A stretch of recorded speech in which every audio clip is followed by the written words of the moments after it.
അസ്സലാമു അലൈക്കും. ദാറുന്നജാത്തുമായി ബന്ധപ്പെട്ട് എൻ്റെ വിശദീകരണത്തിൻ്റെ രണ്ടാം ഭാഗത്തിലേക്ക് കടക്കുകയാണ്. എല്ലാവർക്കും സ്വാഗതം. ഒന്നുകൂടി തുടങ്ങേണ്ടി വരിക. പലരെയും തെറ്റിദ്ധരിപ്പിക്കുന്ന രീതിയിൽ ഇതൊരു വ്യക്തി കേന്ദ്രീകൃതമായിരുന്നു സ്ഥാപനം എന്ന രീതിയിൽ തുടങ്ങി. ഒറ്റക്കായിരുന്നു എന്നുള്ള പ്രയോഗം അല്ല. ദാറുന്നജാത്ത് സ്ഥാപിക്കുമ്പോൾ ഞാൻ തുടങ്ങിയല്ലോ, എന്ത് ഉമറാക്ക പേരൊക്കെ വിട്ടു പോകുന്നു. അക്കാലഘട്ടത്തിലെ കരുവാരകുണ്ടിലെ പരിസര പ്രദേശങ്ങളിലെ മഹല്ലത്തുകളിൽ നിന്ന് തെരഞ്ഞെടുക്കപ്പെട്ട ഉമറാക്കൾ ധാരാളമുണ്ട്. ഒരു സഹായം അത്രത്തോളം ലഭിച്ചിട്ടുണ്ട്. വള്ളിൽ കുഞ്ഞുമോനാജി അദ്ദേഹത്തിന്റെ കെട്ടിടത്തിലാണ് ഈ 12 കുട്ടികളെ കൊണ്ട് തുടങ്ങുന്നത്. 12 കുട്ടികളെ കൊണ്ട് തുടങ്ങുന്നത് അദ്ദേഹത്തിന്റെ കെട്ടിടത്തിലാണ്. വാടകയില്ലാത്ത കെട്ടിടം തന്നു അദ്ദേഹം. അതിലല്ലേ തുടങ്ങുന്നത്. അദ്ദേഹത്തിന്റെ സംഭാവനകൾ ഇന്നും നജാത്തിലേക്ക് ഇങ്ങനെ സ്ഥിരമായി ചെലവില്ലാതെ വെള്ളം വന്നുകൊണ്ടിരിക്കുന്നുണ്ട്. അദ്ദേഹം ദാനം ചെയ്ത സ്ഥലത്തുനിന്ന് വരുന്ന വെള്ളമാണത്. നമ്മളുടെ കുളമൊക്കെ കുത്തി ഉള്ളൂർക്കര മൗലവിയെ ഉപയോഗപ്പെടുത്തി കഥാപ്രസംഗം നടത്തിയിട്ട് പൈപ്പ് ലൈൻ സ്ഥാപിച്ചു കൊണ്ടുവരുന്ന വെള്ളം അവിടെ പരാമർശിക്കുന്നില്ല. ചെറിയാപ്പ് ഗുരുക്കളുണ്ടായിരുന്നു പുത്തനയിൽ നിന്ന്. ആ സ്ഥലം വിലക്ക് വാങ്ങി അതിൽ താമസിച്ചിരുന്ന ആളുകൾ പോകാൻ മടി കാണിച്ചപ്പോൾ ചെറിയാപ്പ് ഗുരുക്കളുടെ ഒറ്റ നടപടിക്രമങ്ങളാണ് ആളുകൾ അവിടെ നിന്ന് പോകാൻ കാരണം. ഇരിങ്ങാട്ടിൽ നിന്ന് അതുപോലെ തന്നെ മൂർഖം വാപ്പുട്ടിയാജി, കുട്ടിയാജി, വാക്കയിൽ, ഇങ്ങനെ തുടങ്ങി കരുവാറുകുണ്ടിൻ്റെ പരിസര പ്രദേശങ്ങൾ എഞ്ചൂക്ക മൗലവി അടക്കം ഇവരൊക്കെ ഉണ്ടല്ലോ. ഇവരൊന്നും പേരവിടെ പരാമർശിക്കാതെ ഒറ്റക്കായിരുന്നു എന്ന പ്രയോഗം തന്നെ തെറ്റാണ്. ഇവരൊക്കെ അടങ്ങിയ കമ്മിറ്റിയാണ് 76 മുതൽ അവിടെ ഉള്ളത്. ഇവരൊക്കെ ഓരോ കാര്യങ്ങളിലും അതിനെ സഹായിച്ചവരാണ്. ഉസ്താദിനെ മുൻനിർത്തിക്കൊണ്ട് ഇവർ സഹായിച്ചു. ഒരു മഹല്ല് എന്നുള്ള നിലക്ക് ഏറ്റവും കൂടുതൽ സഹകരിച്ചത് ഇരിങ്ങാട്ടിക്കാരാണ്. ഉസ്താദ് ആ മഹല്ലിലെ കാദിയാണ്, ഖത്തീബാണ്. ദാറുന്നജാത്ത് തുടങ്ങുമ്പോൾ നിരന്തരമായി അതുമായി ബന്ധപ്പെട്ട് ഉസ്താദിന് പല സ്ഥലങ്ങളിലേക്കും പോകാനുണ്ട്. അതിനുള്ള സൗകര്യങ്ങളൊക്കെ ഒരുക്കി കൊടുത്തത് ഇരിങ്ങാട്ടിക്കാരാണ്. ഞാൻ ഇത് ഒറ്റക്കായിരുന്നു എന്ന് പറയേണ്ടതില്ല. ദാറുന്നജാത്തിന് മൊത്തം ഇങ്ങനെ ഓരോ കാര്യങ്ങളും കൃത്യമായി ഞാൻ നിങ്ങൾക്ക് ഇതുമായി ബന്ധപ്പെട്ട് പറഞ്ഞു തരാം.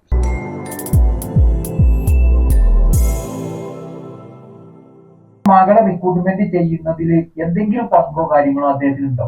അതിലെനിക്ക് എന്താണ് അദ്ദേഹത്തിന്റെ അപരാധം? എന്താണ് കേട്ടോ, ഒരു അഡ്വക്കേറ്റ് മുഹമ്മദ് സാഹിബ് അടക്കമുള്ള പ്രഗത്ഭരായ കമ്മിറ്റി അംഗങ്ങളെ അപമാനിക്കുന്നില്ല. വിഷയത്തിലേക്ക് വരിക, കേട്ടാനുള്ള മറുപടി പറയാം. ഏരിയ ഇന്റൻസീവ് സ്കൂളുകളെ കുറിച്ചൊരു പരിചയപ്പെടുത്തലൊക്കെ നടത്തി. 2003 ശേഷം 2019 ഉത്തരവ് വരുന്നത് വരെവർക്കും ആർക്കും ശമ്പളം കിട്ടിയിട്ടില്ല. ശരിയാണ്. ഇവിടെ ചെയ്യേണ്ട കാര്യം എന്താ? ഇവിടെ ആകെ പറ്റിയ തകരാറും അതാണ്. 6/3/2019 ഇറങ്ങിയ ഉത്തരവാണ് ഈ വഴിവിട്ട കാര്യങ്ങളൊക്കെ ചെയ്യാൻ ഇവർക്ക് സൗകര്യം ചെയ്തു കൊടുത്തത് എന്നാണ് എൻ്റെ പക്ഷം. കാരണം 2003 മുൻകാല പ്രാബല്യത്തോടെ ഈരുടെ പദവി നിർബന്ധമാണ് കിട്ടൽ. അല്ലെങ്കിൽ ഈ 238 അധ്യാപകരുടെ കാര്യം കട്ടപ്പുകയാണ്. പല കാര്യങ്ങൾക്കും ഞാൻ നേരത്തെ മറുപടി പറഞ്ഞിട്ടുണ്ട്, ആവർത്തിച്ചുകൊണ്ടിരിക്കുകയാണ്. ഇത് ഉസ്സനല്ല, ആർക്കും തെളിയിക്കാൻ കഴിയില്ല എന്നാണ് പറഞ്ഞത്. ഉസ്സനല്ലെങ്കിലും തെളിയിക്കാൻ കഴിയില്ല, കാരണം ഞാനല്ലല്ലോ പരിശോധന നടത്തുന്ന ആള്. പക്ഷെ നടത്തിയ ആളുകൾ തെളിയിച്ചിട്ടുണ്ട്. നിങ്ങൾ ആ റിപ്പോർട്ടിലേക്ക് വരികയും, ആ റിപ്പോർട്ട് ഞാൻ ഉണ്ടാക്കിയ റിപ്പോർട്ടല്ലല്ലോ. 4/7/2023 വണ്ടൂർ AO പരിശോധന നടത്തി 26/9/2023 DPAക്ക് കൊടുത്ത റിപ്പോർട്ട് ഞാൻ ഉണ്ടാക്കിയതല്ല. ഓലിത് കണ്ടെത്തിയിട്ടുണ്ട്. 2 ശമ്പളം വാങ്ങി അല്ലെങ്കിൽ 2 ജോലി ചെയ്തു എന്നവർ കണ്ടെത്തിയിട്ടുണ്ട്. DDയും കണ്ടെത്തിയിട്ടുണ്ട്. അവർക്ക് കണ്ടെത്താനുള്ള മാർഗം എന്താണ്? സ്കൂളുകളിൽ സൂക്ഷിക്കുന്ന രേഖകൾ, റെക്കോർഡുകൾ, അതിൻ്റെ അടിസ്ഥാനത്തിൽ അവർ കണ്ടെത്തിയിട്ടുണ്ട്. ഇനിയിപ്പോൾ സുലാഫാന്റെ കാര്യത്തിലേക്കും അമീദ് വൈസിയുടെ റിക്രൂട്ട്മെന്റിന് അദ്ദേഹത്തിന് പ്രത്യേക കഴിവുണ്ടോ എന്നൊക്കെ ചോദിക്കുന്നത്. അദ്ദേഹം മെമ്പറായിരുന്നു. മെമ്പർ അല്ലാത്തവർക്ക് ഇത് സാധിക്കൂലേ? ബാലിശമായ ചോദ്യം എന്നല്ലേ പറയാനൊക്കെ. ഞാൻ മനസ്സിലാക്കി കൊടുത്തോളം ഈ ചോദ്യകർത്താവിനെ സംബന്ധിച്ചേ അയാൾക്ക് മെമ്പർ എന്താ ക്ഷണിതാവാന്നുള്ള കൺഫ്യൂഷൻ ആയിക്കും. എന്താ ക്ഷണിതാവ് എന്ന് കരുതിയപ്പോൾ പാവം കരുതിയിരിക്കണം കല്യാണത്തിന് ക്ഷണിക്കുക, സൽക്കാരത്തിന് ക്ഷണിക്കുക, അല്ലെങ്കിൽ സമ്മേളനത്തിന് ക്ഷണിക്കുക എന്ന രീതിയിലാണ് പ്രതികരിക്കുന്നത്. ക്ഷണിതാവ് കൊണ്ട് ഉദ്ദേശിക്കുന്നത് നിയമപരമായി ഒരു കമ്മിറ്റിയിൽ വരാൻ സാധിക്കാതെ പോയ ആളുകളെ, ആ കമ്മിറ്റിക്ക് അനിവാര്യമാണെന്ന് തോന്നുന്ന പക്ഷം അവരെ പ്രത്യേക ക്ഷണിതാക്കളായി വരുത്തി. ചർച്ചയിൽ അവർ പങ്കെടുക്കും, തീരുമാനത്തിൽ അവർ പങ്കാളികളാവും. അവർക്ക് ഒന്നിന് മാത്രമേ ബുദ്ധിമുട്ടുണ്ടാവുള്ളൂ. ഒരു തെരഞ്ഞെടുപ്പ് തരുമ്പോൾ വോട്ടെടുപ്പൊക്കെ വരികയാണെങ്കിൽ അതിൽ വോട്ട് ചെയ്യാൻ പറ്റില്ല, അത് മാത്രമേ ഉള്ളൂ. ഞാൻ എപ്പോഴും ലീഗിൻ്റെ നേതാവാന്ന് പറയുന്നുണ്ടല്ലോ, അദ്ദമാക്ക പ്രത്യേക ക്ഷണിതാവ് മാത്രം പഞ്ചായത്തിൽ. ഒരു ഭാരവാഹിത്വം അദ്ദമാക്കാക്ക് പഞ്ചായത്ത് ലീഗിലില്ല. അതിൻ്റെ അർത്ഥം അദ്ദമാക്ക പ്രത്യേക ക്ഷണിതാവാണ് അവിടെ. അതിനർത്ഥം അദ്ദമാക്കാൻ്റെ സാന്നിധ്യത്തിൽ തന്നെയാണ് ചർച്ച നടക്കുക. ആ തീരുമാനത്തിലൊക്കെ പങ്കാളിയാകാനുള്ള അവസരം അദ്ദമാക്കാക്കുണ്ട്. അതാണ് ക്ഷണിതാവ് എന്ന് പറയുന്നത്. പിന്നെ ഹമീദ് ഫൈസിക്ക് ഇതിന് കഴിയുമോന്നാ അവിടെ പറഞ്ഞല്ലോ, നീട്ടി പറയേണ്ട കാര്യമാണത്. പ്രിൻസിപ്പൽ വിഷയം പറഞ്ഞല്ലോ, വരാൻ പോകുന്ന കാര്യമാണ്. വരുന്നതിന് മുമ്പ് തന്നെ ചിലത് പറയുമ്പോൾ എന്തോന്ന് വെച്ചാൽ 2 തവണയൊക്കെ പറഞ്ഞതുകൊണ്ട് ഒരു വിഷയം മറ്റൊരു വിഷയവുമായി ഇന്റർ റിലേറ്റഡ് ആകുമ്പോൾ കൂട്ടി പറയേണ്ടി വരിക. ഹമീദ് ഫൈസി എങ്ങനെയാണ് പ്രത്യക്ഷമായത്? 2009 വിവാദങ്ങൾക്ക് തുടക്കമായി, പ്രിൻസിപ്പൽ വിഷയം വന്നു. അദ്മാക്ക് എപ്പോഴും ബാധിക്കുന്നത് അദ്ദേഹത്തിന് തിരിച്ചു കൊടുക്കാൻ ഒരു ബുദ്ധിമുട്ടില്ല എന്നാണ്. ആളുകൾ കേട്ട് കഴിഞ്ഞാൽ ആരാത് കൊടുക്കാതിരിക്കാൻ കാരണം? ഉസ്തനും ഒരു ടീമും മജീദിന്റെ കൂടെ കൂടി എന്തെങ്കിലും പറയരുത്. ആരാണ് ഹമീദ് ഫൈസിയെ ലെക്ചർ ഇൻചാർജ് സ്ഥാനത്ത് നിന്ന് മാറ്റണമെന്ന് ആവശ്യപ്പെട്ടത്? ഞാനാണോ? എങ്ങനെയാണ് അദ്ദേഹം ആ പോസ്റ്റിലേക്ക് കടന്നു വന്നത്? 26/95 മുതൽ 31/5/2000 വരെ ആ പോസ്റ്റിലെ സലാം മാസ്റ്റർ ആണല്ലോ. അയാളെ റീപ്ലേസ് ചെയ്തുകൊണ്ട് ഹമീദ് ഫൈസി 1/6/2000 മുതൽ വന്നു. എത്ര കാലം വരെ ഉണ്ടായി? 9/3/2006 വരെ ഉണ്ടായിരുന്നു. 2005 ഓഗസ്റ്റ് മുതലല്ലേ വിവാദത്തിന് തുടക്കം കുറിച്ചത്? ആരാ കാരണക്കാരൻ? കാരണക്കാരൻ അദ്മാക്ക കയ്യിൽ പങ്കില്ലേ? ഞാൻ വീട്ടിലിരിക്കുന്ന സമയത്ത് എന്നെ നജാത്തിന്റെ പുന്നക്കാട്ടിലെ പള്ളിയിലേക്ക് വിളിച്ചു വരുത്തിയത് വാക്കോടാണ്. പുത്തനഴി അവിടെ ഉണ്ടായിരുന്നു. അവർ രണ്ടുപേരും വിളിച്ചു വരുത്തി പറഞ്ഞു, എന്നോടൊരു കാര്യം പറഞ്ഞു, ഇത് 4 ആൾ അറിയണം ആ പ്രിൻസിപ്പൽ വിഷയം. അതാണ് എൻ്റെ ആഗ്രഹം. ഒരുപാട് കൊണ്ട് ചർച്ച ചെയ്യട്ടെ, ഏറെക്കാലം ചർച്ച ചെയ്ത വിഷയമാണത്. എന്നെ വിളിച്ചു മഗ്‌രിബി കഴിഞ്ഞ സമയത്താണ്. ഞാൻ വീട്ടിൽ നിന്ന് ബൈക്ക് എടുത്ത് ചെന്നു, വാക്കോടും പുത്തനഴിയെ പള്ളിൻ്റെ മുകളിലേക്ക് വിളിച്ചു. ഒരു പ്രധാന കാര്യം ചർച്ച ചെയ്യാനാണ് ഞാൻ വരാൻ പറഞ്ഞത്. എന്താ ചോദിച്ചു. പ്രയോഗം ഇങ്ങനെ നടത്തിയത്, വാക്കോട നടത്തിയത്. ഹമീദ് ഫൈസി ഇപ്പോൾ നജാത്തിൻ്റെ ലെക്ചർ ഇൻചാർജാണ്. കോളേജിൻ്റെ ചാർജ് ഹമീദ് ഫൈസിക്കാണ്. അദ്ദേഹം അത് തുടർന്നാൽ സ്ഥാപനം കുളം തോണ്ടും. അതുകൊണ്ട് ഉസ്സൻ ഇടപെടണം. എന്താന്ന് ചോദിച്ചു. ഞാനും അദ്മാനും പുത്തനഴിയും ഞങ്ങൾ 3 പേരും അസറിന് ശേഷം ഇരുന്ന് വിശാലമായ ചർച്ച ചെയ്തു. ഒരു പ്രതിവിധി കണ്ടെത്തണമല്ലോ. അങ്ങനെ ഉസ്സനെ വിളിക്കാൻ തീരുമാനിച്ചു. ഉസ്സൻ വന്നു. ഇവിടെ കിട്ടുന്നൊരു ഗുണം എന്താ? ഉസ്താദിനെ ബോധ്യപ്പെടുത്താൻ പറ്റുന്നത്. ഉസ്താദ് ജീവിച്ചിരിക്കുമ്പോൾ ഉസ്താദിന്റെ മരുമകനെതിരെ കൃത്യമായി അജണ്ട വെച്ച് കളിച്ച കൂട്ടത്തിൽ വാക്കോടില്ലേ? എനിക്ക് പറയാതിരിക്കാൻ നിർവാഹമൊന്നുമില്ല. വാക്കോടുണ്ടല്ലോ. കോളേജ് തുടങ്ങി 10 വർഷമായി. മജീദിന് പ്രിൻസിപ്പാളാകാൻ യോഗ്യതയുണ്ട്. മജീദിനെ പ്രിൻസിപ്പാളായി പ്രൊമോട്ട് ചെയ്താൽ അവരൊരു പോസ്റ്റ് കിട്ടും. അത് ഉസ്താദിന്റെ ചെറിയ മകൾ സായിദാക്ക് കൊടുക്കുകയും ചെയ്യാം. അപ്പൊ എന്തായി? ഹമീദ് ഫൈസിയെ ചാർജിൽ നിന്ന് നീക്കം ചെയ്ത് സ്ഥാപനത്തെ രക്ഷിക്കാൻ പറ്റും. ഈ ഫോർമുല മുമ്പോട്ട് വെക്കുമ്പോൾ തകരാറുണ്ടാവില്ല. കാരണം അതുവഴി ഗുണം കിട്ടുന്നത് ഉസ്താദിന്റെ ചെറിയ മകൾക്കുമാണ്. എന്നെ വിളിച്ചത് കാര്യം ബോധ്യപ്പെടുത്തിയത് വാക്കോടാണ്. പുത്തനയുടെ സാന്നിധ്യം ഉണ്ടായിരുന്നു. ഞാൻ നേരെ അപ്പോൾ തന്നെ എന്നെ കണ്ണത്തേക്ക് പറഞ്ഞയച്ചു. ഉസ്താദിനോട് വിവരം പറഞ്ഞു. നല്ല കാര്യമാണെന്ന് ഉസ്താദിനോട് പറഞ്ഞത്. ഞാനൊന്ന് ചർച്ച ചെയ്യട്ടെ. മാത്രമല്ല പിറ്റേ ദിവസം സഹീദ വന്ന് എന്നോട് പറഞ്ഞതാ, നിങ്ങൾ ഇന്നലെ വന്ന കാര്യം ഭക്ഷണം കഴിച്ചപ്പോൾ ഉസ്താദ് ചർച്ച ചെയ്തിരുന്നു. ആ ചർച്ച ചെയ്യുമ്പോൾ ഉണ്ടായിരുന്ന പ്രശ്നം എന്താ? ചാർജൊക്കെ എൻ്റെ മേൽക്കാടുന്നതേ. സുലാഫ എന്നാ വീട്ടിലുണ്ട്. സുലാഫ എന്ന് കണ്ണത്ത് വീട്ടിലുണ്ട്. അവളുടെ വാപ്പാൻ്റെ കാര്യമാണല്ലോ ചർച്ച ചെയ്യുന്നത്. ചർച്ച ചെയ്യാൻ പോയിരിക്കുന്ന ഞാൻ തന്നെയാണ്, സംശയമൊന്നുമില്ല. എന്നെ പറഞ്ഞയച്ച ആളുകളാരാ? ഇവർക്ക് 3 ഈ കാര്യം അറിയാലോ. ഈ കാര്യം ഞങ്ങൾ ചർച്ച ചെയ്തിട്ടുണ്ട്. ഞാൻ വോയിസ് മൊത്തം കേട്ടിട്ടുണ്ട് നേരത്തെ. ആ വീഡിയോ മുഴുവൻ കണ്ടിട്ടുണ്ട്. ചില മറുപടി അഡ്വാൻസ് ആയിരിക്കും എന്ന് ഇപ്പം തന്നെ പറയണേ. അതിനല്ലല്ലോ മറുപടി എന്ന് പറഞ്ഞാണ്ട് അങ്ങോട്ടും ഇങ്ങോട്ടും പോകണ്ട. കാരണം പരസ്പര ബന്ധിതമായ കാര്യങ്ങളായതുകൊണ്ട് അങ്ങനെ പറയാൻ പറ്റും. എൻ്റെ ഒരു ഡയറി അവിടെ വായിക്കുന്നതായിട്ട് കേട്ടു. ഞാൻ അങ്ങനെ എഴുതി ഇങ്ങനെ എഴുതി കയ്യക്ഷരം ആർക്ക് വെല്ലുവിളിക്കുന്നുണ്ട്. ഞാൻ തിരിച്ചു വെല്ലുവിളിക്കും. ആ ഡയറി മൊത്തത്തിൽ അത് പുറത്തു വിടാൻ തയ്യാറാകുമോ? മൊത്തത്തിൽ ആ ഡയറി പുറത്തു വിടാൻ തയ്യാറാകുമോ? ഡയറി എഴുതിയ ഞാനാണ്. ആരുടെ ഡയറി? എൻ്റെ ഡയറിയിൽ എന്ത് എഴുതണമെന്ന് തീരുമാനിക്കാനുള്ള അവകാശം എനിക്കുണ്ട് എന്ന് ഞാൻ മനസ്സിലാക്കുന്നത്. ഞാൻ വിദേശത്തേക്ക് പോയ സമയത്ത് ആ ഡയറി കട്ടെടുത്തത്, അങ്ങനെ തന്നെ പ്രയോഗിച്ചത്, ഈ മാനേജറുടെ പെങ്ങളെ മൂത്ത മകനാണ്. കട്ടെടുത്തു എന്ന് മാത്രമല്ല, ഇതിൽ നിന്ന് കൃത്യമായി പറ്റാവുന്നത് മാത്രം വെട്ടിയെടുത്തിട്ട് മുഴുവൻ പ്രദർശിപ്പിക്കാത്ത രീതിയിൽ കുറെ ടൈപ്പ് ചെയ്ത് ഉണ്ടാക്കിയിട്ട് പ്രമുഖ കമ്മിറ്റി മെമ്പർമാർക്കൊക്കെ അത് വിതരണം ചെയ്തു. ഇവരൊക്കെ പാടെ എന്നെ വിളിച്ചു വരുത്തി. 15 കൊല്ലമായിട്ട് നിങ്ങൾ മിണ്ടാതിരിക്കുകയാണ് ഡയറി എന്ന് പറയുന്നുണ്ടല്ലോ. പച്ച നുണ പറയാൻ പാടില്ല. പച്ച നുണയാണ് പറഞ്ഞത്. വെല്ലുവിളിക്കുന്നു അല്ല എന്ന് തെളിയിക്കാൻ പറ്റുമോ നിങ്ങൾക്ക്? വെല്ലുവിളിക്കാൻ. ഞാൻ പുന്നക്കാടാണ് താമസിക്കുന്നത്. പുന്നക്കാട് അങ്ങാടിയിൽ പൊതുയോഗം വെക്കാൻ വേണമെങ്കിൽ നമുക്ക് ഇക്കാര്യത്തെക്കുറിച്ച് എന്താ പറയുക? പച്ച നുണയല്ലേ പറയുന്നത്? ആ ഡയറി ചർച്ച ചെയ്യാൻ വേണ്ടി വിളിച്ചതാരൊക്കെ? ഇങ്ങനെ ഒരു ഡയറി ഞങ്ങളെ കൈ കിട്ടിയിട്ടുണ്ട് ഉസ്നെ. അതിൽ കുറേ പരാമർശങ്ങൾ നടത്തിയിട്ടുണ്ട്. അതിനൊരു വിശദീകരണം വേണം. കുഞ്ഞാണി ഇസ്ലാം ഉണ്ട്, എണ്ണിക്കോളി പങ്കെടുത്ത ആളുകൾ, വാബുവാജിലെ കള വാബുവാജി ഉണ്ട്, അഡ്വക്കേറ്റ് ഉമ്മർ സാഹിബ് ഉണ്ട്, ജനറൽ സെക്രട്ടറി ഉണ്ട്, പാതിരിമണ്ണ അബ്ദുൽ ലത്തീഫ് ഫൈസി എന്ന വാപ്പോലിയരുണ്ട്, വാക്കോടുണ്ട്,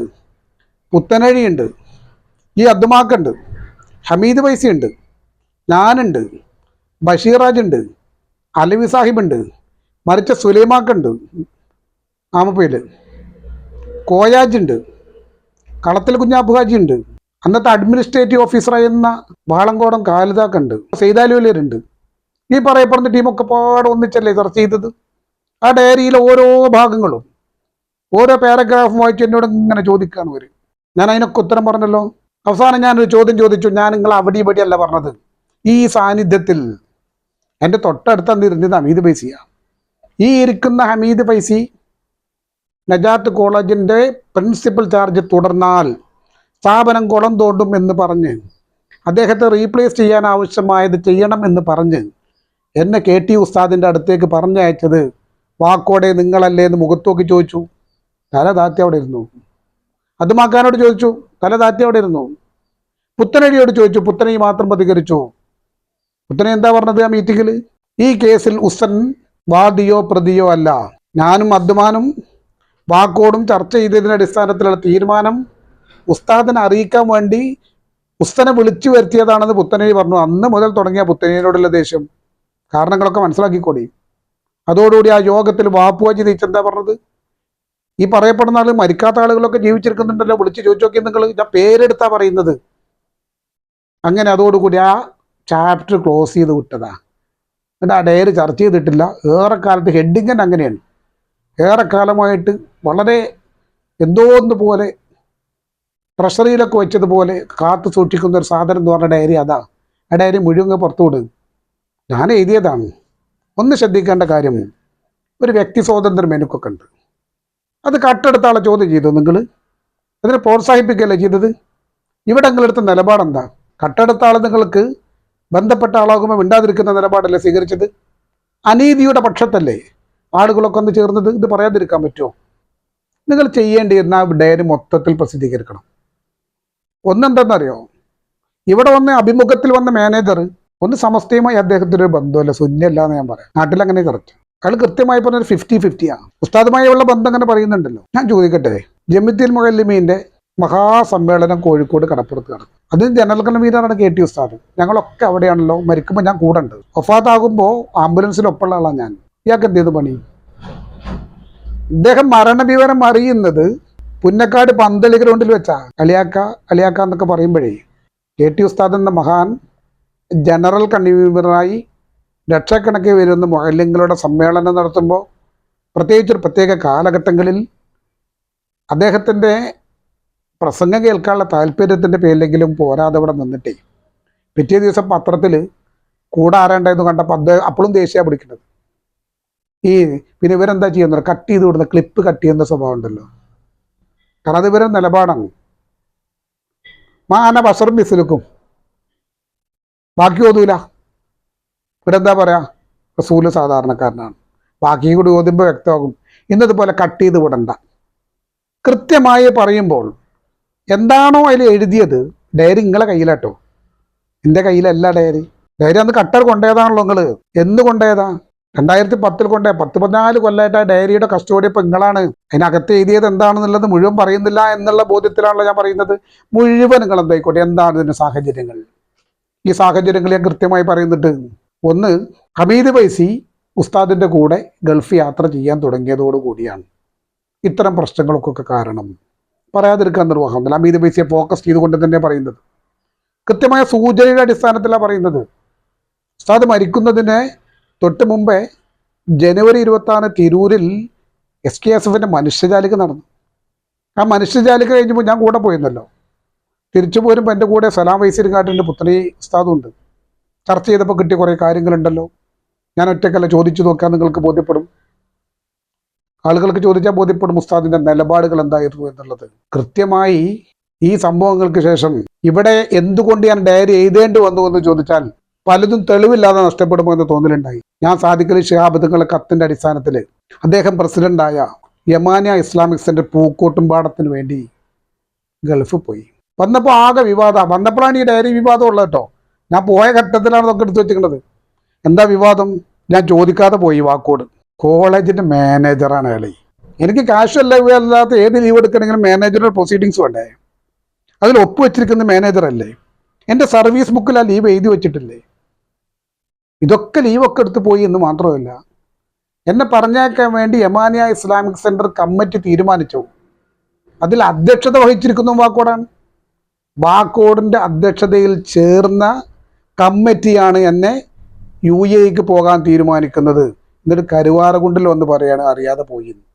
ഇത്രത്തോളം ആളുകളുണ്ട്, വഴിവിട്ട രീതിയിൽ പോകുമെന്ന് കണ്ടപ്പോൾ, പലതിനും രേഖയില്ലാതാകുമെന്ന് കണ്ടപ്പോഴാണ് ഞാൻ ആ ഡയറി പോലും കൃത്യമായി എഴുതേണ്ടി വന്നത്. എനിക്ക് പറയാനില്ല, ഇത്തരം നിലപാടുകളല്ലത്. ഇതിനെന്താ കാരണം നിങ്ങൾക്കറിയുകൾ?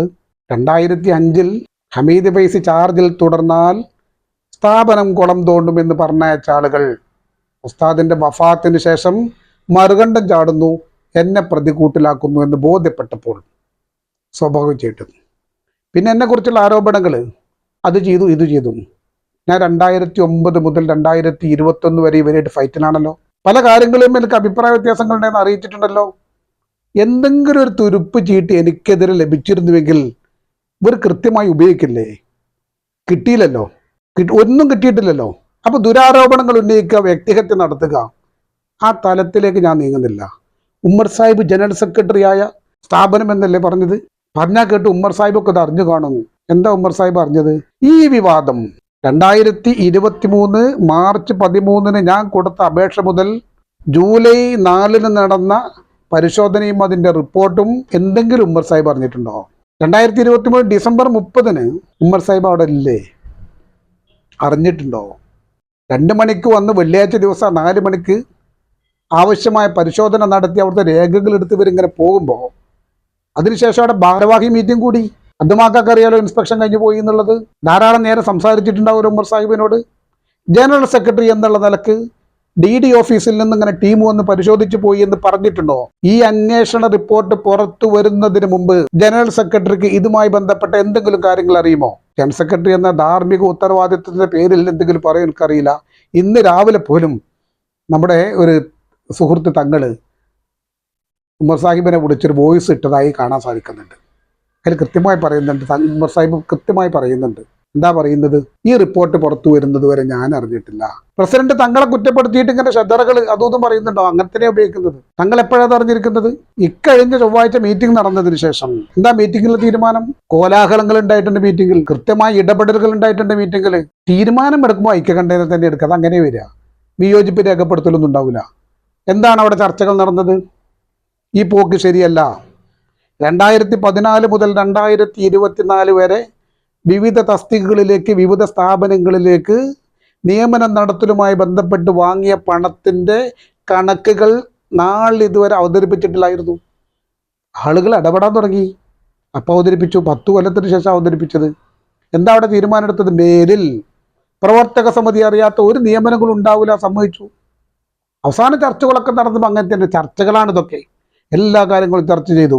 ആരിൽ നിന്ന് എത്ര രൂപ വാങ്ങി കൃത്യമായി കണക്ക് ചോദിച്ചു, കണക്ക് പറയുകയും ചെയ്തു. പറയേണ്ടി വന്നു എന്നാണ് ഞാൻ പറയുക. ഇതൊക്കെ പറഞ്ഞ് ഇങ്ങനെ ശരിയായി അവസാനം പറഞ്ഞു ധാരണജാത്തിനെതിരെ മാധ്യമത്തിൽ ന്യൂസ് കാണുന്നു, ചാനലുകളിൽ കാണുന്നു, അത് കാണുന്നു, ഇത് കാണുന്നു, ഒരു വാർത്താക്കുറിപ്പ് ഇറക്കണ്ടേ?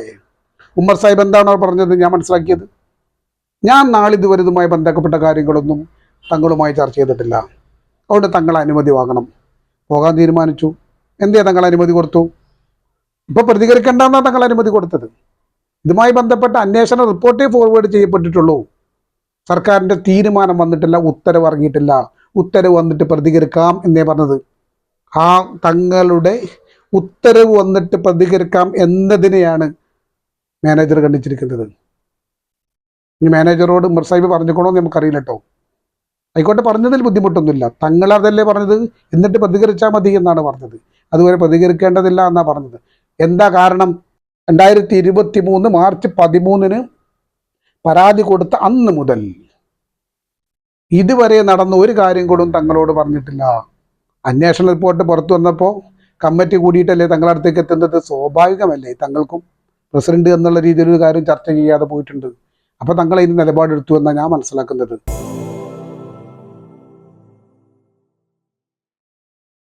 ഇരട്ട സംഭവം എന്നുള്ളത് ഞങ്ങൾക്ക് നേരത്തെ അത് തെളിയിക്കാൻ കഴിയില്ല എന്നുള്ളത് ഞാൻ വെല്ലുവിളിക്കല്ലേ.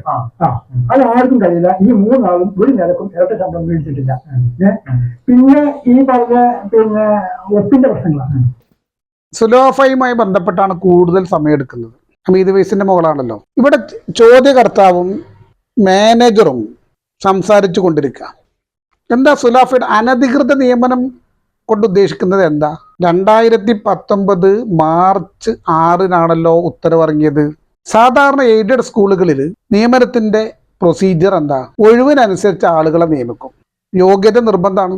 എന്നിട്ട് ആ പ്രപ്പോസലുകൾ ഒരു 15 ദിവസത്തിനകം AEOക്ക് കൊടുക്കണം എന്നാണ്. ചിലപ്പോൾ 1 മാസമോ 2 മാസമൊക്കെ വൈകാനും സാധ്യതയുണ്ട്. എന്നാൽ ആ പ്രപ്പോസലുകൾ കൊടുക്കണം. എന്നിട്ട് പിന്നീട് നമ്മൾ ചിലപ്പോൾ 2, 3, 4 കൊല്ലം കഴിഞ്ഞിട്ടൊക്കെയാണ് അപ്രൂവൽ കിട്ടുക. പക്ഷെ നിയമിച്ച അന്ന് മുതൽ അവിടെ എന്ത് വേണം? ജോലി ചെയ്യണം. ശമ്പളം ചിലപ്പോൾ കിട്ടാൻ 2, 3, 4 കൊല്ലമൊക്കെ ആയിന്ന് വരും. അങ്ങനെ നിൽക്കുന്നതിന് പകരം ഈ പ്രപ്പോസലുകൾ സബ്മിറ്റ് ചെയ്തത് 26/3/2019 അതായത് ഉത്തരവിറങ്ങി 20 ദിവസത്തിന് ശേഷമാണ് കൊടുത്തത്.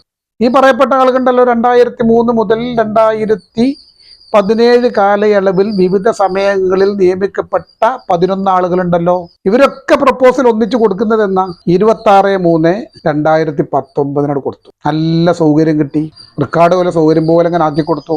വിദഗ്ധോപദേശം കിട്ടിയിട്ടുണ്ടാകും. ഇതൊക്കെ ചെയ്തത് ഒരാളാണ്, ഞാൻ പറഞ്ഞല്ലോ, മുഹമ്മദ് മാഷ ഞാൻ കുറ്റപ്പെടുത്തുന്നില്ല. ചില ആളുകളുടെ അമിത താല്പര്യമാണ് ഇവിടേക്ക് എത്തിച്ചത്. ഇവിടെ സുലാഫാന്റെ കാര്യത്തിൽ സംഭവിച്ചത് എന്താ? 16, 17, 19 എന്നൊക്കെ പറഞ്ഞാണ്ടേ യാസർ പറയുന്നുണ്ടല്ലോ. യാസർ അത് ഞാൻ കണ്ടതല്ല. യാസർ ആ പട്ടികയൊക്കെ നോക്കി പോയിട്ട് ഇവരെ എഴുതുണ്ടാക്കിയ പട്ടികയാണ്. 2017, 18 ഇവർ എഴുതുണ്ടാക്കിയ പട്ടികയിലാ പറഞ്ഞത്.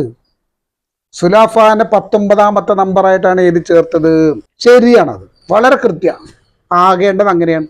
19ാമത്തെ നമ്പറിലെ സുലാഫ 15ാമത്തെ നമ്പറിലേക്ക് താഴേക്ക് പോന്നപ്പോഴാണ് പ്രശ്നം പറ്റിയത്. അപ്പൊ അവിടെ എന്തുണ്ടായി? ഖലീഫ എന്ന് പറയുന്ന ഒരാൾ 2017 16ാമത്തെ നമ്പറായിട്ട് വന്നിട്ടുണ്ടല്ലോ. ആ ഖലീഫയുമായി ബന്ധപ്പെട്ട് എഴുതിയൊന്ന് വായിച്ചു നോക്കിയ റിപ്പോർട്ടിൽ ഖലീഫയെ നിയമിച്ച അതേ തീയതി തന്നെയാണ് റസാഖിനെ നിയമിക്കുന്നത്. ഖലീഫക്ക് അപ്രൂവൽ കിട്ടുന്നു, റസാഖിന് കിട്ടാതെ പോകുന്നു. 15 വന്നിട്ടില്ല എന്നാണ് നമ്മൾ പറഞ്ഞത്. ഇവിടെ ചെയ്ത തിരിമറി എന്താണ്?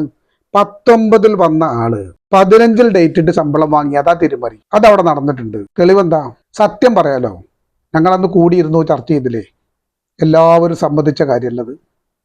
ഒരാൾ സമ്മതിക്കാതെ നിന്നിട്ടില്ലല്ലോ. മാത്രവുമല്ല, മാനേജറുടെ വോയിസിന്റെ ക്ലിപ്പിൻ്റെ കയ്യിലുണ്ട്. മറ്റൊരാളുടെ സംഭാഷണത്തിനാണ് എനിക്ക് കിട്ടിയതാണ്. കൃത്യമായി മൂപ്പർ പറയുന്നത് എന്താ? നിങ്ങൾ ഉസ്സന് പഠിക്കണ്ട. എന്നിട്ട് പിന്നെ പറയാണ് ഇതൊക്കെ ചെയ്തത് നൗഷാദാണ്. അതുകൊണ്ട് കേരളം എന്നൊരാൾ ചർച്ച ചെയ്തു, എന്നോട് പറഞ്ഞു ആ UP സ്കൂളിൽ ഒരു പോസ്റ്റ് കിട്ടാൻ എന്താ കാട്ടേണ്ടത്? അതിന് നൗഷാദിനെ കണ്ടാൽ മതി എന്നാ പറഞ്ഞത്. കേവലം ഒരു അധ്യാപകന് അവിടെ ജീവനക്കാരെ വെക്കാൻ പോലും കഴിയും എങ്കിൽ ഹമീദ് വൈസിക്ക് കഴിയില്ല എന്ന് വരുത്തി തീർക്കണോ വെറുതെ? അവിടുത്തെ ഒരു അധ്യാപകനായ നൗഷാദിന് മാത്രം കഴിയുന്ന രീതിയിൽ പറ്റുമെന്ന് മാനേജറുടെ വോയിസിൻ്റെ അടുത്തിട്ട് അവിടെയുള്ള എല്ലാവരും നൗഷാദ് മാഷ് കയറ്റിയതാണ്. അതേ ചോദിച്ചു നോക്കുകൊണ്ടു. കേരളം എന്നൊരാൾ പിന്നെ എത്തിങ്ങാന UP സ്കൂൾക്കാർ അത് നൗഷാദ് മാഷ് കണ്ടാൽ മതി പറഞ്ഞിട്ടുണ്ട്. അതിലൊന്നും നിങ്ങൾക്ക് തർക്കത്തിനില്ല. ഞാൻ അപ്പം അത് വെറുതെ റബ്ബിനെ പിടിച്ച് തെറ്റിയതല്ല, അയാൾ സത്യം പറഞ്ഞതാണ്. പിന്നെ കേട്ടിട്ട് അടുത്ത കാലത്താണ് നിയമമാക്കിയതെങ്കിൽ ഇവർക്കൊക്കെ അത് ബാധകം. എല്ലാവരും പാസ്സാക്കണം. ഇവർ വളരെ പഴക്കമുള്ളവർക്കും കൂടി അത് ബാധകമായി. മുൻകാല പ്രാബല്യത്തിൽ കൂടിയാണ് പാസ്സാക്കിയത്. നിങ്ങളൊക്കെ ഒന്ന് പഠിക്കും വെറുതെ. ഈ ഉസ്താൻ്റെ വാക്ക് കേട്ടുകൊണ്ട് മാത്രം നടക്കല്ലേ നിങ്ങൾ. ഇപ്പം എന്നിട്ട് ഇവർ പിന്നെ സുബൈറിനെ പോലുള്ള വളരെ പഴക്കമുള്ളവർ പോയിങ്ങാണ്ട് അതിനൊരു ഇളവ് വാങ്ങി പോന്നിക്കുകയാണ് തൽക്കാലം. ബാക്കിയുള്ളവർക്കൊക്കെ നിർബന്ധമാണ്. അതൊക്കെ ഒന്ന് മനസ്സിലാക്കിക്കളി. ഇപ്പം അബ്ദുള്ളക്ക് ഇപ്പോൾ അതുണ്ടോ ഇല്ലയൊക്കെ നമുക്ക് ഒന്ന് അറിഞ്ഞളി. വെറുതെ പറഞ്ഞിട്ട് കാര്യമില്ല. എന്നിട്ട് എന്തെങ്കിലും അങ്ങ് വിളിച്ചു പറയാം. ഇവിടെ എന്ത് ചെയ്ത് 19-ൽപ്പെട്ട ഈ സുലാഫാനെ ആ 2016 ഇറങ്ങിയ ലിസ്റ്റിൽ ഉൾപ്പെടുത്താൻ വേണ്ടി നേരത്തെ നിയമിച്ചതായി രേഖ ഉണ്ടാക്കി. അത് അവിടുത്തെ തെറ്റ്. അങ്ങനെ അധികം എന്ത് ചെയ്ത് പണിയെടുക്കാതെ ശമ്പളം വാങ്ങി. 2 ശമ്പളം വാങ്ങിയുള്ളൂ 2 ആളുള്ളൂ. 2 ശമ്പളം വാങ്ങിയ 2 ആളുള്ളൂ. ഞാൻ ആ വെല്ലുവിളി ഏറ്റെടുക്കുക. തെളിയിക്കാൻ പറ്റുമെന്ന് ചോദിച്ചാൽ വെല്ലുവിളി സധൈര്യം ഏറ്റെടുക്കും. കാരണം അത് കണ്ടെത്തിയിരിക്കുന്നത് ആരാ? ഡിപ്പാർട്ട്മെൻറ്റാണ്. തെളിവില്ലാതെ പോലും മനുഷ്യന്മാരെ റിപ്പോർട്ട് ഉണ്ടാക്കുമോ? ആ റിപ്പോർട്ട് പോലെ എവിടുക്കാ കൊടുത്തത്? AE ഉണ്ടാക്കിയ റിപ്പോർട്ട് DPAക്ക് കൊടുക്കുന്നു, DD ഉണ്ടാക്കിയ റിപ്പോർട്ടും കൊടുക്കുന്നു. ഇവർ കൃത്യമായി വസ്തുതകൾ ബോധ്യപ്പെട്ടതിനനുസരിച്ച് എല്ലാ തെളിവുകളും സമാഹരിച്ച് കൊടുത്ത റിപ്പോർട്ട്. ആ റിപ്പോർട്ട് നമുക്ക് ചർച്ച ചെയ്യേണ്ടി വരും. വെറുതെ ഉസ്സന്റെ മേത്ത് കയറാൻ നിൽക്കണ്ട. ആ റിപ്പോർട്ട് ചർച്ച ചെയ്യാൻ ഏതൊക്കെ എക്സ്പേർട്ടുകൾ നിങ്ങളുടെ മുമ്പിലുണ്ടോ അതൊക്കെ വരും. നിങ്ങൾ ശരിയാന്ന് വെച്ചുകൊണ്ട് അതും ഇതും പറഞ്ഞിട്ട് കാര്യമില്ല. അവിടെയാണ് നമ്മളെ പ്രശ്നം. അപ്പോൾ സുലാഫ വഴി വെല്ലുവിളിച്ചിട്ട് കാര്യം ഒരു എത്തിയും കുട്ടിക്കും ജോലി നഷ്ടപ്പെട്ടിട്ടില്ല, ഒരാളെ സീനിയോറിറ്റി നഷ്ടപ്പെട്ടിട്ടില്ല. എന്തെങ്കിലും പറയണ്ട. റസാഖിന് കിട്ടുമായിരുന്നത്, ഖലീഫയെ നിയമിച്ച അതേ ഡേറ്റിൽ നിയമിച്ച റസാഖിന് കിട്ടുമായിരുന്നത് തീർച്ചയായിട്ടും സുലാഫന്റെ വരവോടുകൂടി നഷ്ടപ്പെട്ടിട്ടുണ്ട്. തീർച്ചയായിട്ടും നഷ്ടപ്പെട്ടിട്ടുണ്ട്. ഞാൻ കുട്ടിനോട് ചോദിക്കുന്നുണ്ട്, കുട്ടിനങ്ങൾക്ക് ഭീഷണിപ്പെടുത്തിയാൽ പറഞ്ഞോളുന്നത് എത്തിയും കുട്ടിയാണ്. അതാ പറ്റിയതും. എത്തിങ്ങാൻ ആ കുട്ടികളല്ലാത്ത വേറെ ആരെങ്കിലും ആയിരുന്നുവെങ്കിൽ വിവരം അറിഞ്ഞു നിങ്ങൾ. ആ എത്തിങ്ങാന കുട്ടികൾ ഏറ്റവും ചോദിക്കാനും പറയാനാളില്ലല്ലോ. ആ 2017 നിയമിച്ചു എന്ന് പറയുന്ന റസാഖും ഹക്കീമും അബ്ദുള്ള സീറ്റിയൊക്കെ ഈ 2024 നയാ പൈസ ശമ്പളം കിട്ടാതെ ഓടിക്കൊണ്ടിരിക്കുക.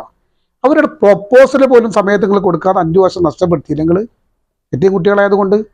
നിങ്ങളെ മക്കൾക്ക് കാണിച്ചൊരു താല്പര്യം ആ കുട്ടികളോട് കാണിച്ചിട്ടില്ല. അതന്നെ ഞാൻ പറഞ്ഞിട്ടുള്ളൂ. അതാണ് ഇപ്പോൾ നടന്നുകൊണ്ടിരിക്കുന്നത്. പിന്നെന്താ പ്രിൻസിപ്പൽ വിഷയം എടുത്തു പറഞ്ഞത്. പ്രിൻസിപ്പൽ വിഷയത്തിൽ എന്തൊക്കെയാണ് നമ്മൾ ചെയ്തത് അതുമാക്കാർക്ക് അറിയില്ലേ? നിങ്ങൾ കാരണമാണല്ലോ അയാളെ പ്രിൻസിപ്പൽ സ്ഥാനത്ത് നിന്ന് ഒഴിവാക്കിയത്. നിങ്ങളൊക്കെ കൂടിയെടുത്ത തീരുമാനമാണല്ലോ. ഞാൻ പോയി പറഞ്ഞു എന്ന് മാത്രമുള്ളല്ലോ. പിന്നെ നിങ്ങളൊന്നായി. കാരണം അത് നിങ്ങൾക്ക് കഴിയും. കാരണം നുണ സ്ഥിരമായി പറയുന്ന ആളുകളൊക്കെ അതൊക്കെ പറ്റും. ഇവിടെ എൻ്റെ ചോദ്യം എന്താ, അതുമായി ബന്ധപ്പെട്ട് പറ്റുമോ പറ്റൂല എന്നല്ലേ? മജീദ് റെഡിയായിരുന്നു പോരാൻ. മജീദിന് ആരെ കുറ്റം പറഞ്ഞു? മാറി നിൽക്കാൻ മജീദ് തയ്യാറായിരുന്നു. മജീദ് അറിയിച്ചതാണല്ലോ. മജീദ് മാറി നിൽക്കാൻ തയ്യാറാണെന്ന് പറഞ്ഞ് എഴുതിയ കത്തിൻ്റെ കോപ്പിയാണ് നിങ്ങൾക്ക് തരിക. മജീദ് മാറി നിൽക്കാൻ തയ്യാറാണെന്ന് ഔദ്യോഗികമായി ദാറുൽ നിജാത്തിന്റെ ജനറൽ സെക്രട്ടറി എന്ന രീതിയിൽ ഉമ്മർ സാഹിബിന് എഴുതിയ കത്ത് മജീദ് ഒപ്പിട്ടതിൻ്റെ കോപ്പി ഞാൻ തരാം. മജീദിനെ കുറ്റപ്പെടുത്തൊന്നും വേണ്ട, റെഡിയാണ്. പക്ഷെ എന്തേ പറഞ്ഞിട്ടുള്ളൂ? മജീദിനെ ജോലിയെ ബാധിക്കാൻ പാടില്ല. കണ്ടീഷനോടുകൂടി അത് ബാധിക്കാത്ത രീതിയിൽ മാറിക്കാൻ തയ്യാറ്. എന്താ ചെയ്തത്? പ്രഗത്ഭനായ വാബുഹാജി, മരിച്ചുപോയ ഇസ്ഹാഖാജി, രണ്ടുപേരും മരിച്ചുപോയി. അള്ളാഹു മഗ്ഫിറത്ത് നൽകട്ടെ. ഈ മജീദും ഞാനും, ഞങ്ങൾ 4 ആള്. വാപ്പോജി ഒരു ദിവസം പെട്ടെന്ന് വണ്ടി കൊണ്ട് വന്നിട്ടാണ് വണ്ടി കയറുന്നത്. വാപ്പോജി അങ്ങനെയാണ്, എപ്പോഴും ആജ്ഞാപിക്കുന്ന ആളാണ്. ഞങ്ങൾ 4 ആളും ഇസ്ഹാഖാജിയുള്ള പേര് എനിക്കറിയില്ല. മജീദിനും കയറ്റിയെന്നാണ്. മാറുമ്പോൾ പിന്നെ ഇസ്ഹാഖാജിനെ കയറ്റി നേരെ എറണാകുളത്തേക്കാണ് വിട്ടത്. എറണാകുളത്ത് ഒരു വക്കീലിനെ പോയി കൊണ്ടു. ഇതൊക്കെ മൂപ്പര് ഏർപ്പാടേക്ക് അബുൽ ഹസൻ എന്ന് പറയുന്ന വക്കീലിനെ കണ്ടത്, അഡ്വക്കേറ്റ് അബുൽ ഹസൻ. അന്ന് അദ്ദേഹം ഫറൂഖ് കോളേജിൻ്റെ, ഗുരുവായൂരപ്പൻ കോളേജിൻ്റെ ഒക്കെ വക്കീലാണ്. അദ്ദേഹം കാലിക്കറ്റ് യൂണിവേഴ്സിറ്റിയുടെ സ്റ്റാറ്റ്യൂട്ട് KER-ഉം KSSR-ഉം ഒക്കെ കാണാതെ പഠിച്ച ആളാണ് അവർ. അയാളടുത്ത് പോയി വാപ്പുവാജിയ വിഷയം പറഞ്ഞത്. വാപ്പുവാജി എന്താ പറഞ്ഞത്?